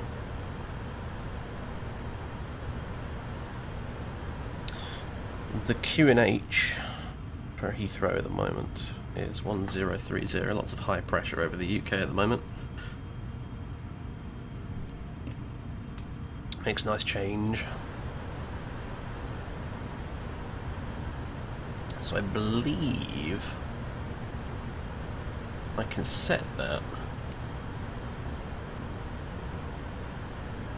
preemptively, so to speak, on this. Alright. Oh god, it's tiny, isn't it? Right, I'm looking for this little bit in the bottom right there. That's weird, you have to sort of click and drag the thing in. Oh no, wait, hang on a minute, I can just scroll the mouse. I forgot I enabled that option. Alright. Not very realistic, but it's damn sight more useful. 1030. Oh my god. Jesus Christ. That was loud. Holy cow. That was loud. God damn it, Phoenix. You bastard. I'm going to turn you down right now. Position report due, in case you hadn't noticed. What is 7 plus 8? You asked me that before. You're not very creative with your arithmetic questions.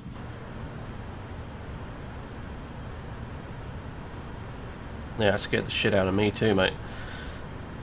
Alright, anyway, let's get it set on both sides, because I'm pretty sure we have to do that individually.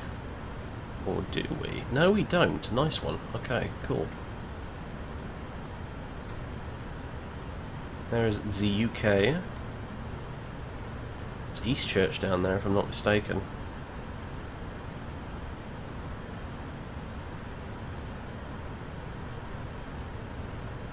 Yeah, now you're awake, I know, right? Only Orbex Europe and FTX Global have the new lights, more to come in future updates. I see.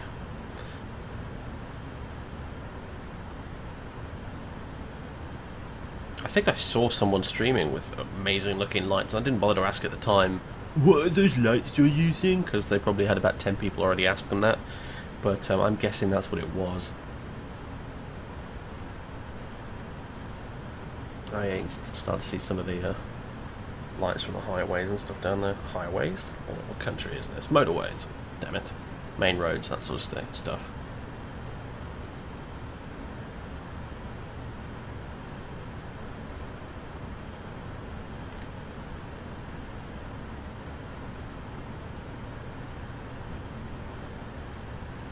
So we're going to descend down here and then head straight to Biggin, and then we'll continue our descent and slow down. And then we'll make basically a right turn over onto final for a runway 09 right. In real life, of course, you always get vectors after Biggin, but since we don't have anyone to vector us, we'll just use the published procedure, which should do us just fine. How far are we from London Heathrow? Not very far at all. In fact, what I could do, put some fixes in here. EGLL, and we'll put a distance of 25 miles. I'll give it a little range ring here, just as a frame of reference. We can also get the ILS DME 09 right chart up on my right hand side here, which you guys can't see. And we want IBB.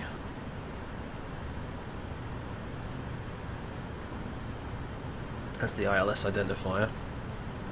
And we want 7.5.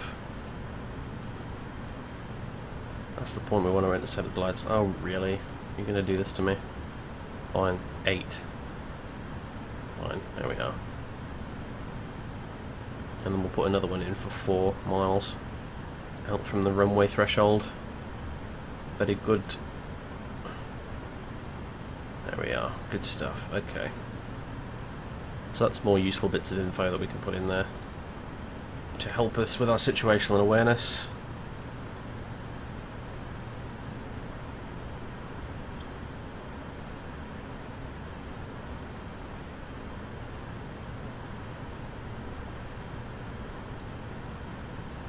Oh, the other thing is minimums. Minimums for a Cat 1 approach are going to be 280 feet barrow.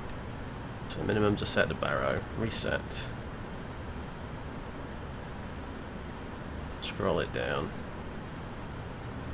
280 feet. Done. Quickly run through some checklists.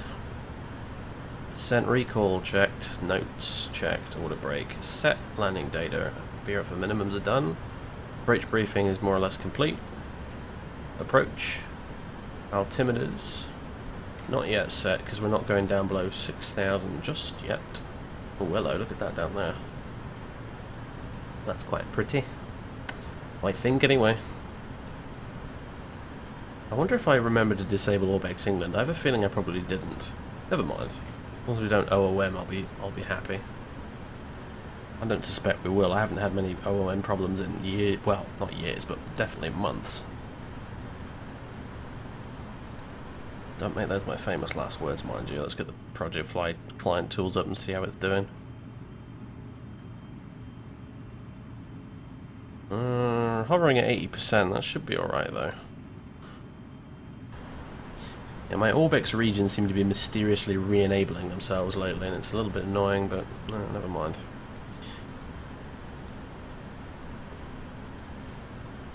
Get rid of all that ground clutter from the terrain. We don't really need that.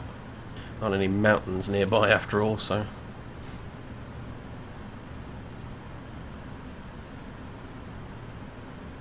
Alright. Green banana's coming back. Need it at Biggin though. And it is managing it.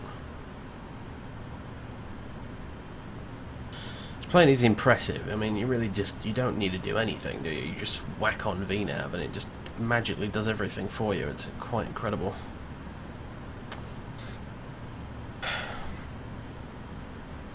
This is a British Airways flight? Yeah, well, absolutely, because EasyJet don't fly 777s, so... And they don't fly to Heathrow either, so...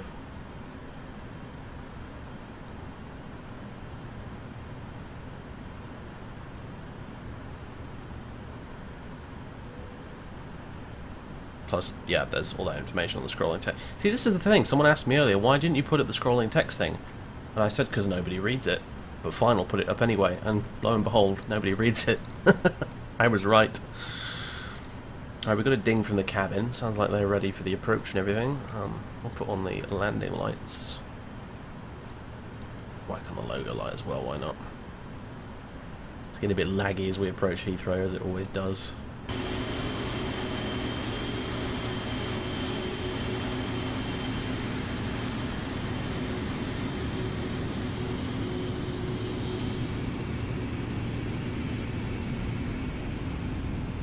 Hello clouds.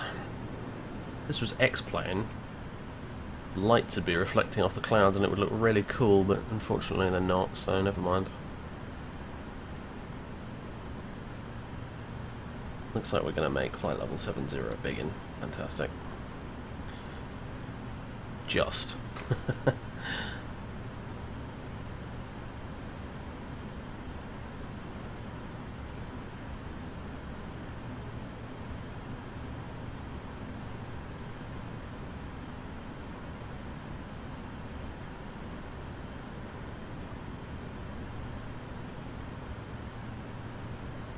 Yeah, I genuinely can't remember if it's probably, I think by the looks of things down there, I'm seeing a lot of roads that probably shouldn't be there. I think Orbex England is enabled. It has re-enabled itself even though I keep telling it not to. Never mind, hopefully we'll make it down without the sim GGing out on us. Why are you levelling off like this, plane? That's because reducing speed. Alright, Lever of Shame is coming out. As are the spoilers.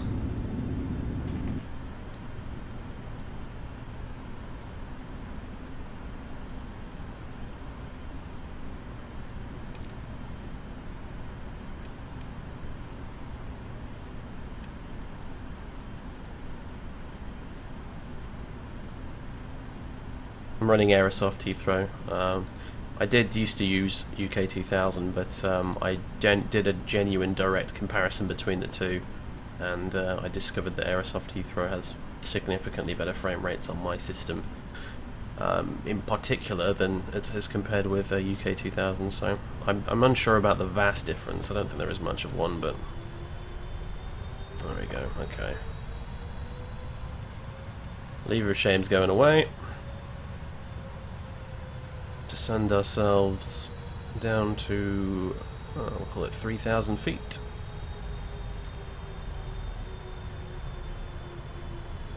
We'll maintain 220 knots for now.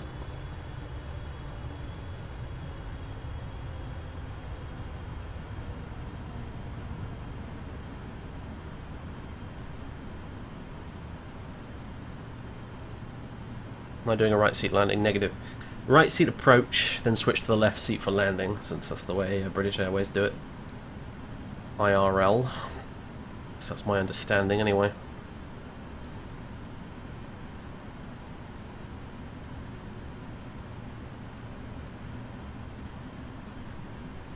Basically the FO does all the hard work in the approach, and the captain switches over to him and he takes all the glory for the landing, so...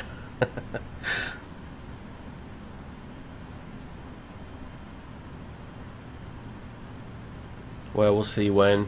I have a lot of my graphics settings actually turned down, so I'm hoping that will just about make up the difference. We're on 84% at the minute and we're practically there, so here's hoping. If I do, it will legitimately be the first time I've OOM'd in P3D in probably about 8 months, so...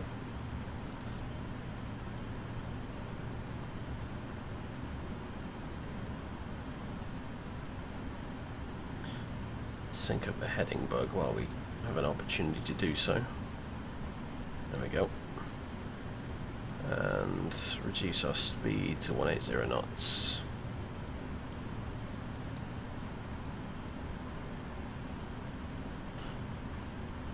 Handily, the flap limits are down there in front of me, and we can already extend it as far down as flaps 20 if we want to. I'm going to go flaps 5 for now.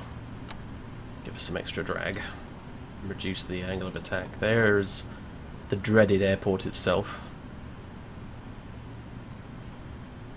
The gigantic, vast monster that is Heathrow. We'll set local pressure on our altimeters.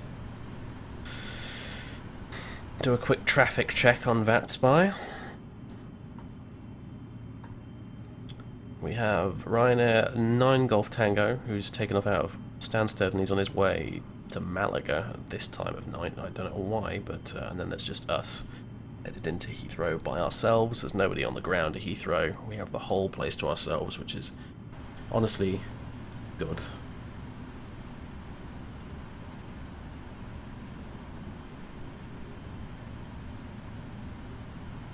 Warning.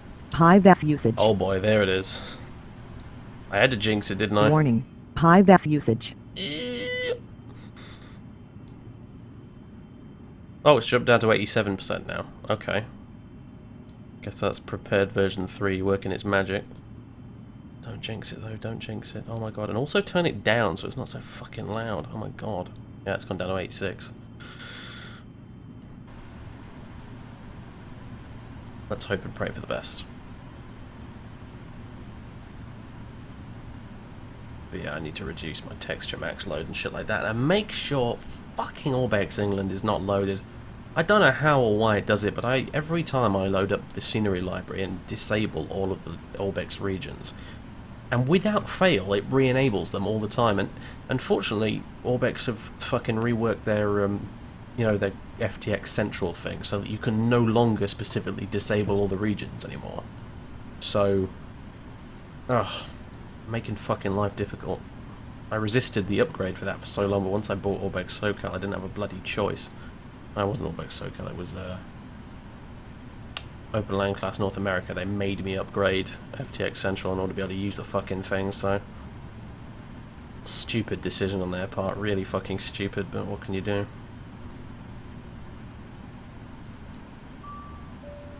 Cabin's ready. Good stuff.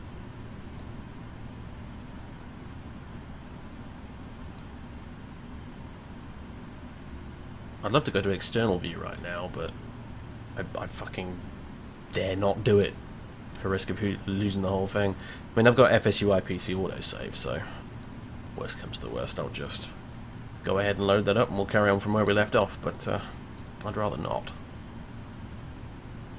It will probably also not work with Phoenix if we do it that way. That's the end. That's the main issue. Phoenix will probably just GG out because we've been out of the sim for too long. And then I'll lose the flight with Bav, which I don't terrifically care that much about now I think about it.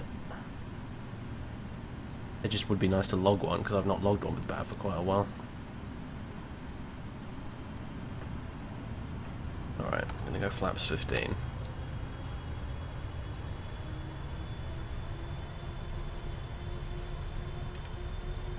I'll dial back the scale on that.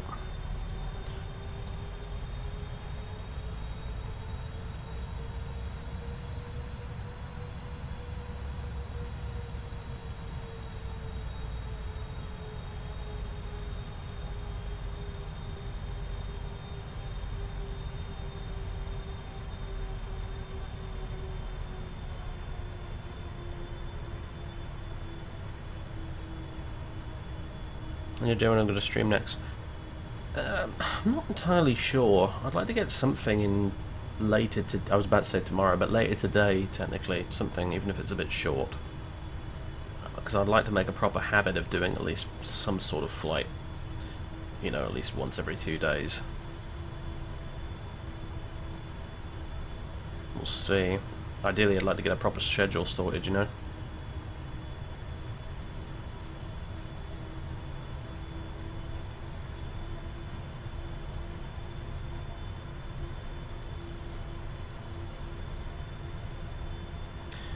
Yeah, well, I've got to get a flight log with Bav at some point, because otherwise they'll kick me out. But worst comes to the worst, I'll just jump in the A319 by Aerosoft and quickly shove my ass over to Manchester and back, and then well, that'll be it for the next 30 days. But I'd like to have this one logged in, you know.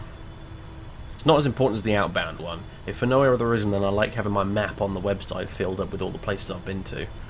So I like to get the outbound flight to Dubai in this case logged, but I don't care quite so much about the return. So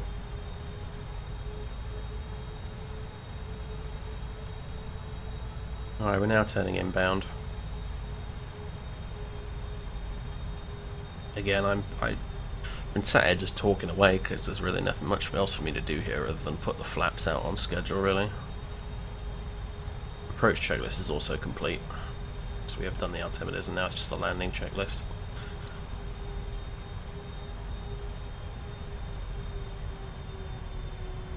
How's the VAS now? I almost don't want to look, really. Oh, it's still 86%. It could get really bad once we're on the ground, but we'll see. I think we were in real trouble, but P3D went ahead and flushed the memory just in the nick of time. Good old 3.2, hey? I'm not upgrading from this anytime soon, I tell you. upgrading.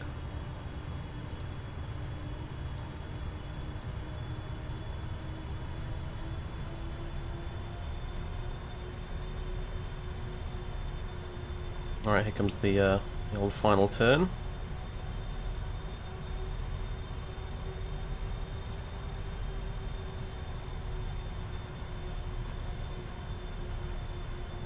Should draw us a nice big curve. I don't even really need to do this with heading select at all. It should just draw us a nice big curve straight onto the localizer. Speaking of which, we'll arm it. That green dotted line there is where we want to intercept the glide path. So you can see it's actually already automatically set our heading bug to the runway heading, which is something I didn't know that the 777 did until, well, the last time I flew it actually. It's a little clever bit of automation I never noticed previously. Localizer's green on the PFD. We'll go ahead and arm approach, and we will switch to the left-hand seat for the landing.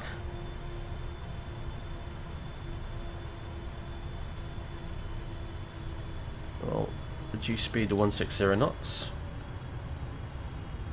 Go ahead and put out flaps 20.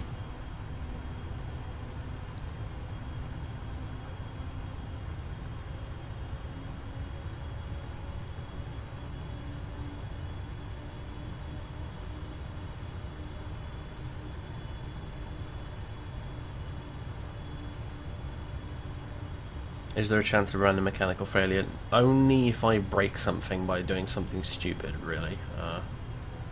Otherwise, there is almost... the chance of something breaking by itself is so infinitesimally small, it's not even worth registering.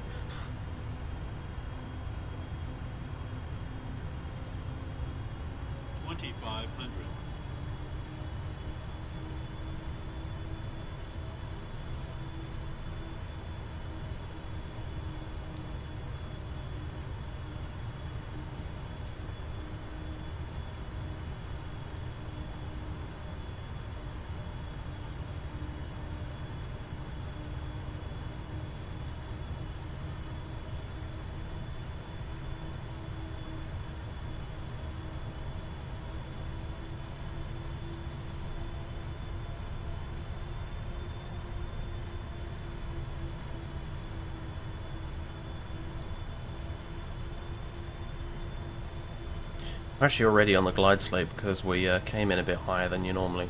Than the glide slope officially starts per the chart. I think it starts about 2,400 feet, 2,500, yeah. So we intercepted the glide slope a bit earlier because we kind of turned onto the localizer at 3,000 feet, but that's completely okay.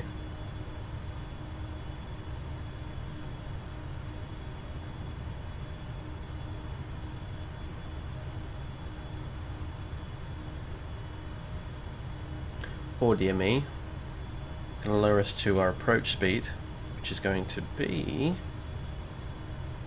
142 knots. And I'll put the gear out and we'll go flaps 30 as well while we're at it, and arm the speed brake.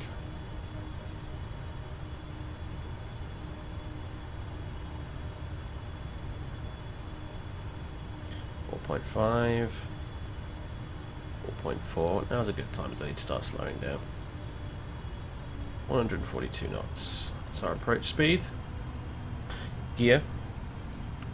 It's coming down. Oh, yeah, I know the gear's not down yet. It's fine. It will be momentarily. Yeah, flaps 30 is set. Just want to double check the speed. Yeah, we're totally fine for flaps 30. Good stuff. Okay.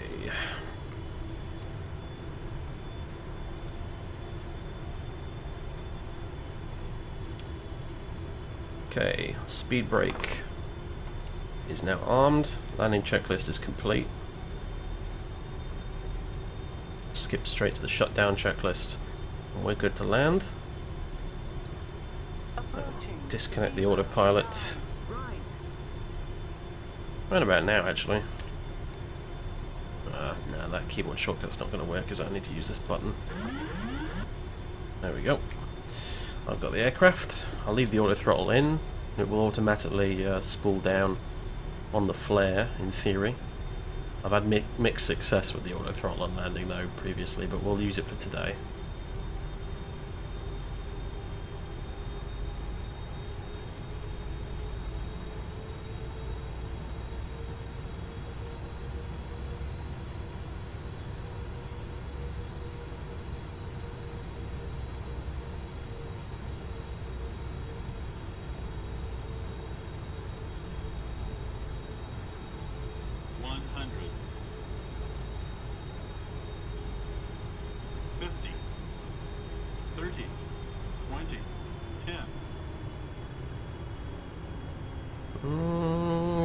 Floaterino, wow.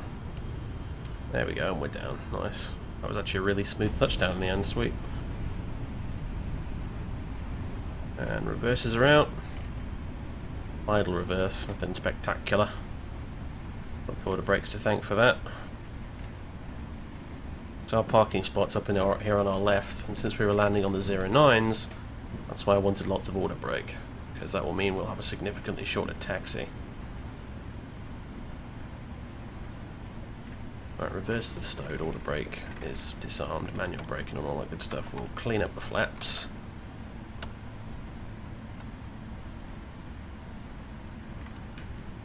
Get the speed brake in. Why did they say 160 knots until 4 DME? Usually sequencing. Just want to keep guys as fast as possible right until touchdown really, so you keep the traffic flow good. You can't have... You've got 10 planes queued up for the ILS. Or inbound to be vectored to the ILS, you can't have one fella, you know, in a Dash 8 trundling along at 110 knots, keeping the whole fucking thing held up, you know?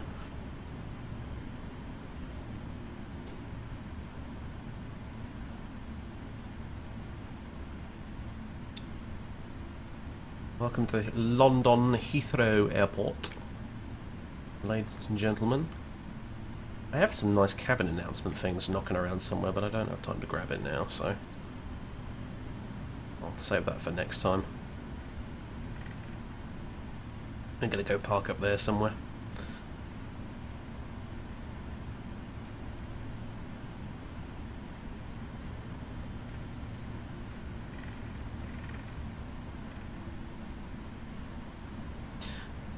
There's something weirdly satisfying about flying the triple that I don't quite manage. I really can't quite put my finger on.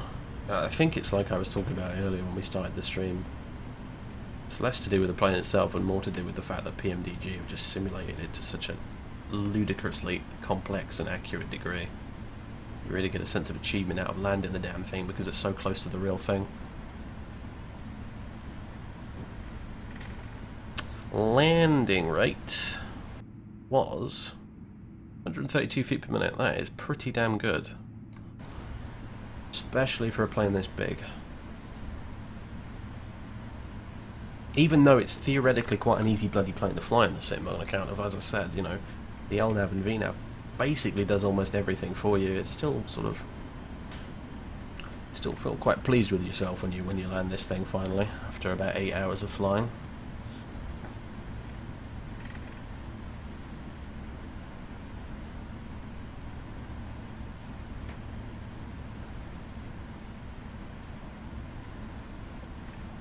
What's the VAS now on the ground? Staying at 86% and not moving, as it turns out. Might even risk an external view.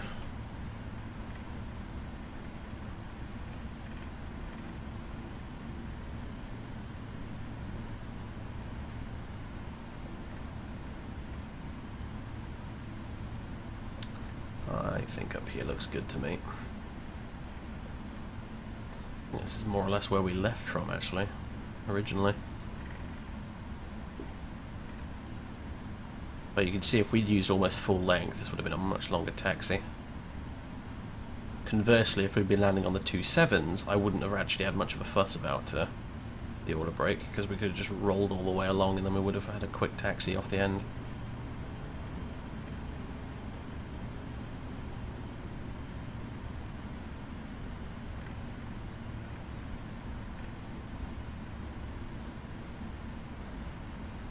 I'm not going to be doing cross the pond, I'm afraid. I missed all of the booking slots. I The only plane I would have considered doing it in was Concorde, and all the JFK Heathrow slots are done, so that's not going to happen, unfortunately. Maybe next time. I'm still a bit iffy about oceanic procedures, to be honest with you. Oh my god. Boom, Sir Daisy. It's enough to make you weep. Virus City, I hope you're pleased with yourself, mate. You practically gave me a heart attack. I don't mind saying. Probably half of the stream chat too. Holy shit.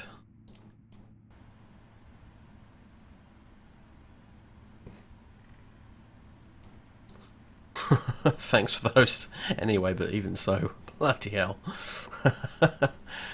Are these even heavy gates? I'm not entirely convinced they are. These ones on the ends probably are.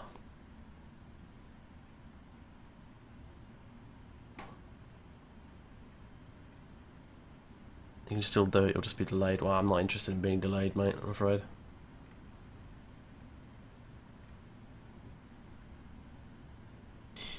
Oh yeah, this looks more like it. This is more my size. Nice big fat parking space. Excelente. Here we go.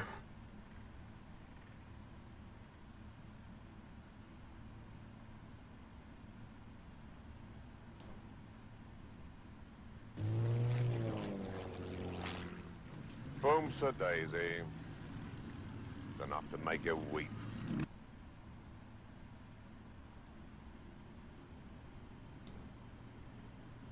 Dom, thanks for the host. If you were trying to troll me there, I'm afraid you'll be disappointed on account of the fact that I turned down the volume.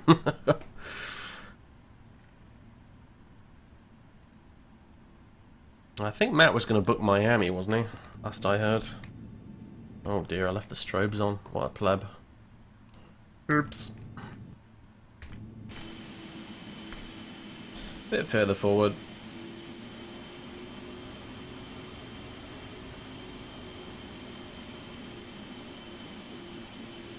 A little bit further.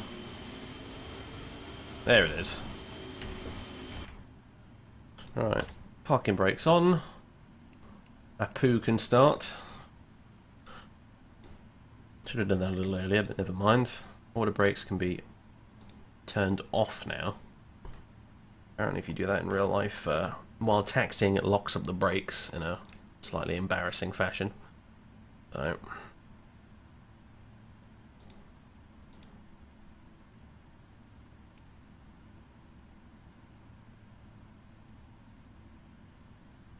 I don't want to touch the dome light because I've heard it has a little bit of a memory leak attached to it, so I'll just turn on some of the floods here instead.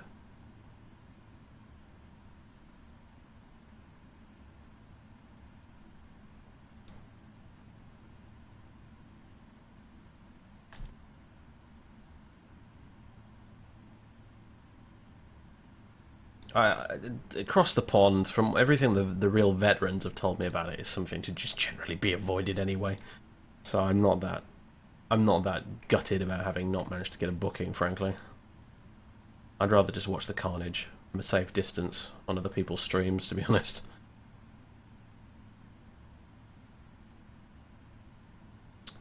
APU running, okay, well. Sayonara engines. The mighty GE90s have served us well today, but now they can go. We can request deboarding. We can go to ground connections, we'll set some wheel chocks. We'll release the parking brakes now the wheel chocks are in.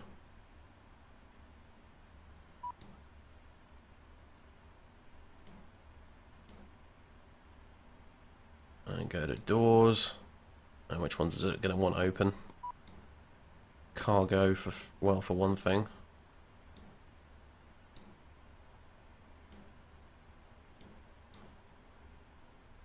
I'm guessing probably entry 1, 2, and 4.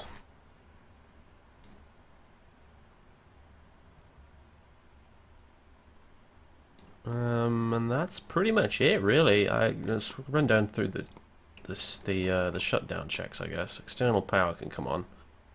A poo can be turned off. Thank you, I'll come again. Hydraulics. Actually, the engines can stay on. But everything else goes off. Yeah, well, yeah, off. Okay, it's a bit difficult to tell which position is which in the fucking dark, I've got to be honest.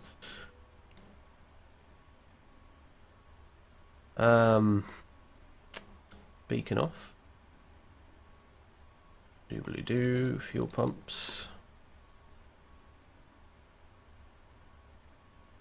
And packs. And that's more or less it, I believe, as far as I can tell. Parking brake doesn't actually need to be set right now. Weather radar. They forgot. Where are you? Off. And off. Secure checklist, and we can turn off the ADIRU and the packs. Off you go, my son. Emergency lights. Good point. Where the heck are they? Where the bloody hell are the emergency exit lights? I cannot see them in the dark. Rather stupid things. And this, no, that's the primary flight computers, never mind.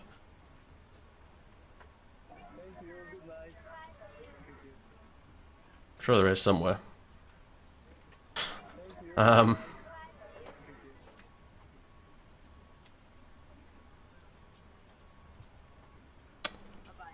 There you are. Oops, off. There we go. Thank you very much. And the packs are off as well. And that's it. Checklist is done. Plane's ready to be switched off for the night. Welcome to London. Thank you for flying British Airways. We hope you enjoy your flight and choose us again in future. Instead of Emirates, like a sensible person, but still.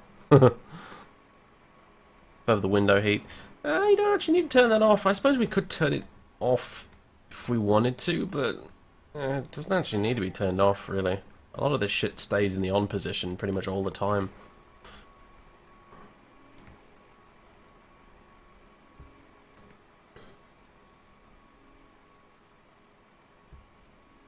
Oh, you were saying whether... Alright, I get it now, sorry. Slow, 4 o'clock in the morning, brain's just finally caught up. You were telling me where the exit lights were, cheers. Now the gates move at Heathrow, right? Oh, no, sir. No, only if you've updated your Heathrow scenery to the latest version, which I have not. Therefore, pressing Control J does precisely nothing.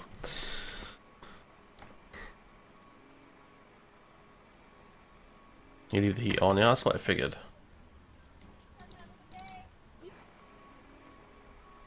Turn the battery switch off. We'll let the engineers and, you know, other guys deal with that shit. We don't have time for that. It's not our responsibility.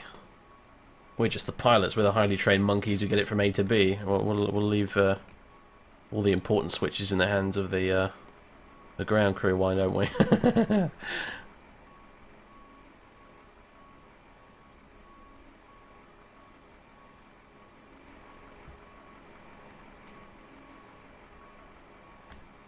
Sometimes it look a bit weird because it kill all the exterior lights and stuff. And the cabin lighting. And since we've got people deboarding currently right now, that would be a bit daft. I mean, it would be funny to watch the passengers try and escape the plane in pitch dark, but realistically, we probably don't want to do that.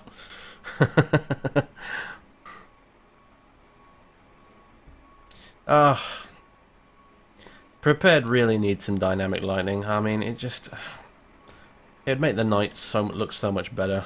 It's so weird having this pitch black plane in the middle of a well-lit apron like this. It's just, oh, whatever, never mind. What can you do, eh? Yeah, stealth mode, exactly.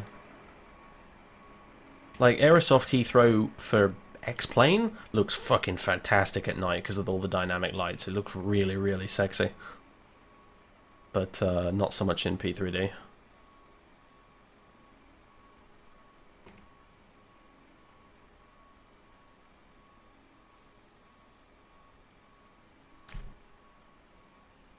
And VAS is 87% if you're curious. So, yeah, we managed to avoid the dreaded at the last second there. It just, you know, an act of God occurred and suddenly we had about 10% less VAS all of a sudden. I attribute it to me having been a bit of a Luddite and stuck with 3.2 instead of updating like everyone else. I have the version that still works, damn it. Out of curiosity. Batman logo to the lit texture. Yeah.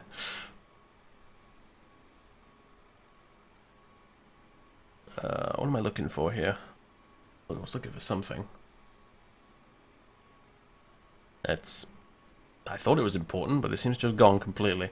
Oh, shit. Yeah, now I remember. Felix. Stop. Yes. What was that? 7 hours, 40 minutes. We were 20 minutes ahead of schedule, ladies and gentlemen. There you go. And that includes the fairly lengthy taxi at Dubai. So, fucking nice one. 132 feet per minute. That was pretty excellent. Job done. Filed.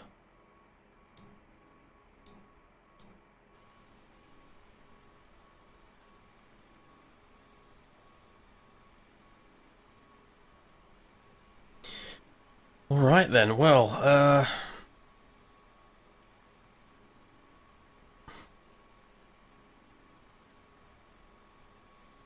the heat will not kill the battery if the plane loses power, unlike the ADIRU emergency lights and battery. I see.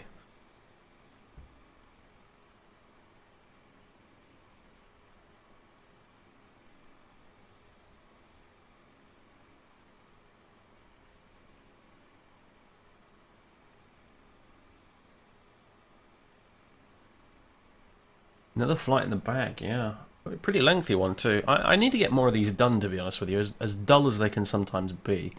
Because eventually I want to fly my fucking Concorde officially with British Airways Virtual, which at the moment I can't do.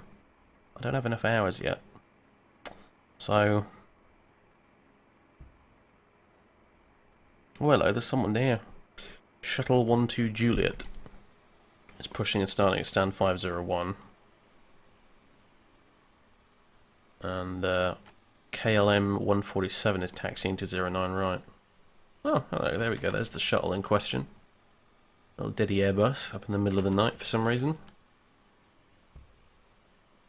Where's our KLM friend? Both going to 09 right, which leads me to believe I probably landed on the incorrect runway for this time of day. I didn't bother to check flight radar 24 because, let's face it, who the fuck is landing at Heathrow at 4 in the morning, but I'm sure it's written down somewhere. Never mind. We weren't in anybody's way when we landed, so that's all that really matters. Well, where is that KLM? I'm genuinely curious now. We don't see him anywhere. Unless he's already gone. Who flipping knows, but anyway, that little A319 down there. He's on his way. Not sure where he's going. How many hours to a Concorde? I think I need to get 500 for the last time I checked, so quite a few to go. And the best way to knock off those hours is to do these long trips like these.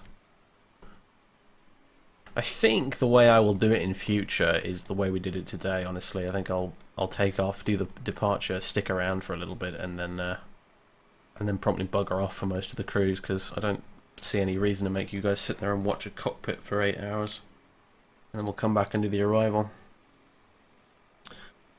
And that's pretty good for days where I have other work to be doing.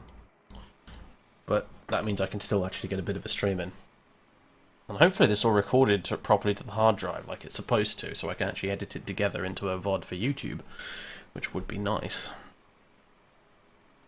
I should take off on 09 left. Yeah, well. And as long as everyone at Heathrow seems to be in agreement on which runway they're going to use for takeoffs, then it seems to be okay.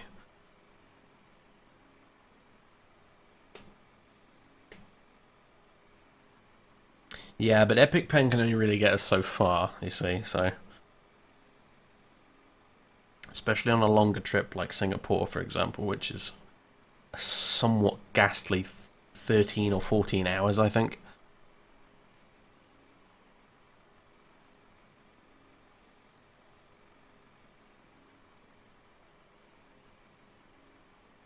Oh, there he goes. Shit. Hello. Ooh. Scroll up, Easy Doc. Damn it. Rotate. See you later. Must be some very bored fellow who's been working nights or something. It's the only time of day he gets free to do a bit of flying. 4 o'clock in the morning. Well, have fun, mate. Toodaloo. And if I'm not mistaken, there's the KLM. He's finally shown himself. It's a 737. It looks like it might be a 300 because he's got fairly stubby looking wings. So, cool. Sorry if my shit camera work. There we go.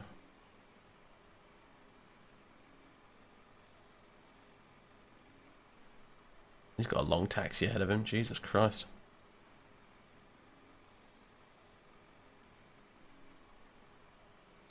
Anything pilots do on the cruise other than chat and monitor the systems on long-haul flights? Well, they have a crew rest area on these things because you'll have 3 pilots, occasionally 4, I think, but usually 3, and they'll rotate. If I can, I don't know if I can show it in this incredibly low-res cabin they've got inside here, but I believe it's in here somewhere. I think you maybe open this door and there's a ladder or whatever and you climb up, and it's actually in the ceiling here. It's in this bit. There's they've got a bunch of bunks in there and stuff like that with little screens and stuff like that, and they'll just go rest in there and they can do what they want, I guess. Watch a movie on their iPad or something. Do whatever it is they want to do. Catch some sleep. They're certainly not required to sit there at the controls for the entire 14 hours. That would be a little bit ridiculous.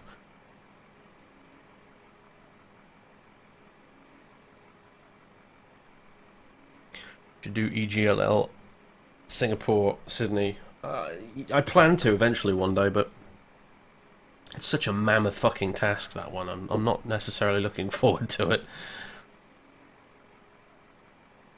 But I definitely should.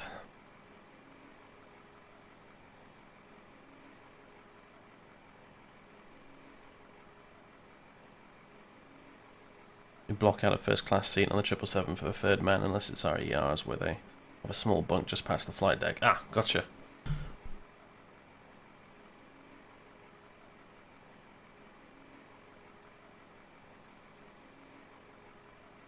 I'm assuming you fly the triple in real life then? Cheetown sooner? I'm not entirely sure how to pronounce that. Am I getting anyway? But I'm assuming you are somewhat involved with these things in real life. Either way, that's pretty damn cool. I don't mind saying. And oh, you're a mechanic. Oh, nice one. So you're one of the fellas, like I said. You're the guys with the brains, as opposed to these monkeys up in the in the flight deck. But yeah, nice one, man. Nice one. That's really cool. I love little bits of nuggets of information from the guys who deal with this stuff for real. Honestly, just any little way I can alter the way I fly and do stuff in the sim to make it a little bit more realistic, I think is good. Good stuff. So cheers.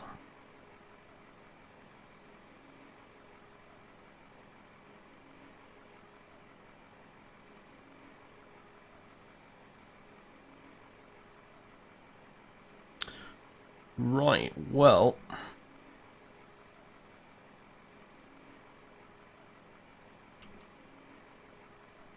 it's just gone 4:20 in the morning, ladies and gentlemen. As much as I'd love to sit here and chew the cud with you guys, I'm gonna promptly bugger off, I think. My VAT at 88%. Oh, that was the other thing I wanted to check, wasn't it? Did we in fact have Orbex England loaded for this entire thing? Apparently not, according to my scenery config editor. What does the sim itself actually say? Suddenly awkward silence. Okay, no, it is actually sort of disabled, even though it didn't look like it was disabled. There's no easy way to uninstall it completely, is there, really? It's kind of annoying, and I'd rather not, because it's very useful for when you're flying VFR, but damn it. I guess I need to do some fiddling with my options down here. I'll see if I can reduce a few things here and there. Level of detail radius, maybe. I don't know, maybe that'd do the trick. That can go down, I guess. But I'll mess with that later. Just cut a few corners here and there and see if I can, you know... Because that was bloody close, if I'm honest. That was bloody close. Like, we've... You know, it dumped some memory in the nick of time that saved us, but... I'd rather not run it quite that close next time. I think on a longer trip we probably would have kicked the bucket on final there. But anyway. Yeah, alright, well, thank you very much, everybody, for those of you who bothered to join me for the final bit of this. I know it's incredibly late at night for just about everybody in Europe. So I hope you enjoyed this. It will all go up on YouTube as one edited together thing if this second part of it saves to my hard drive properly. And hopefully everyone who missed it can catch it there. So that's the general idea anyway. So anyway, for now, I will bid you all adieu. And yeah, hopefully later today, technically speaking, by which I really mean tomorrow for the rest of you over on the other side of the date line, I'll do some sort of stream of something. I don't know what it'll be. Could be anything really. Little GA VFR jobby. Could be another long haul flight or something. I don't really know. I haven't really decided, but I'd like to do something just to try and make a habit of this, because it's much easier to keep streaming when you do it regularly and make a habit out of it. I find if you take long breaks, the breaks become longer and longer because it's more difficult to get back into it. So same applies to a lot of things in life, I find. But anyway, I'll stop stalling and just bugger off. So thank you very much, everybody. I will catch you next time. Toodaloo.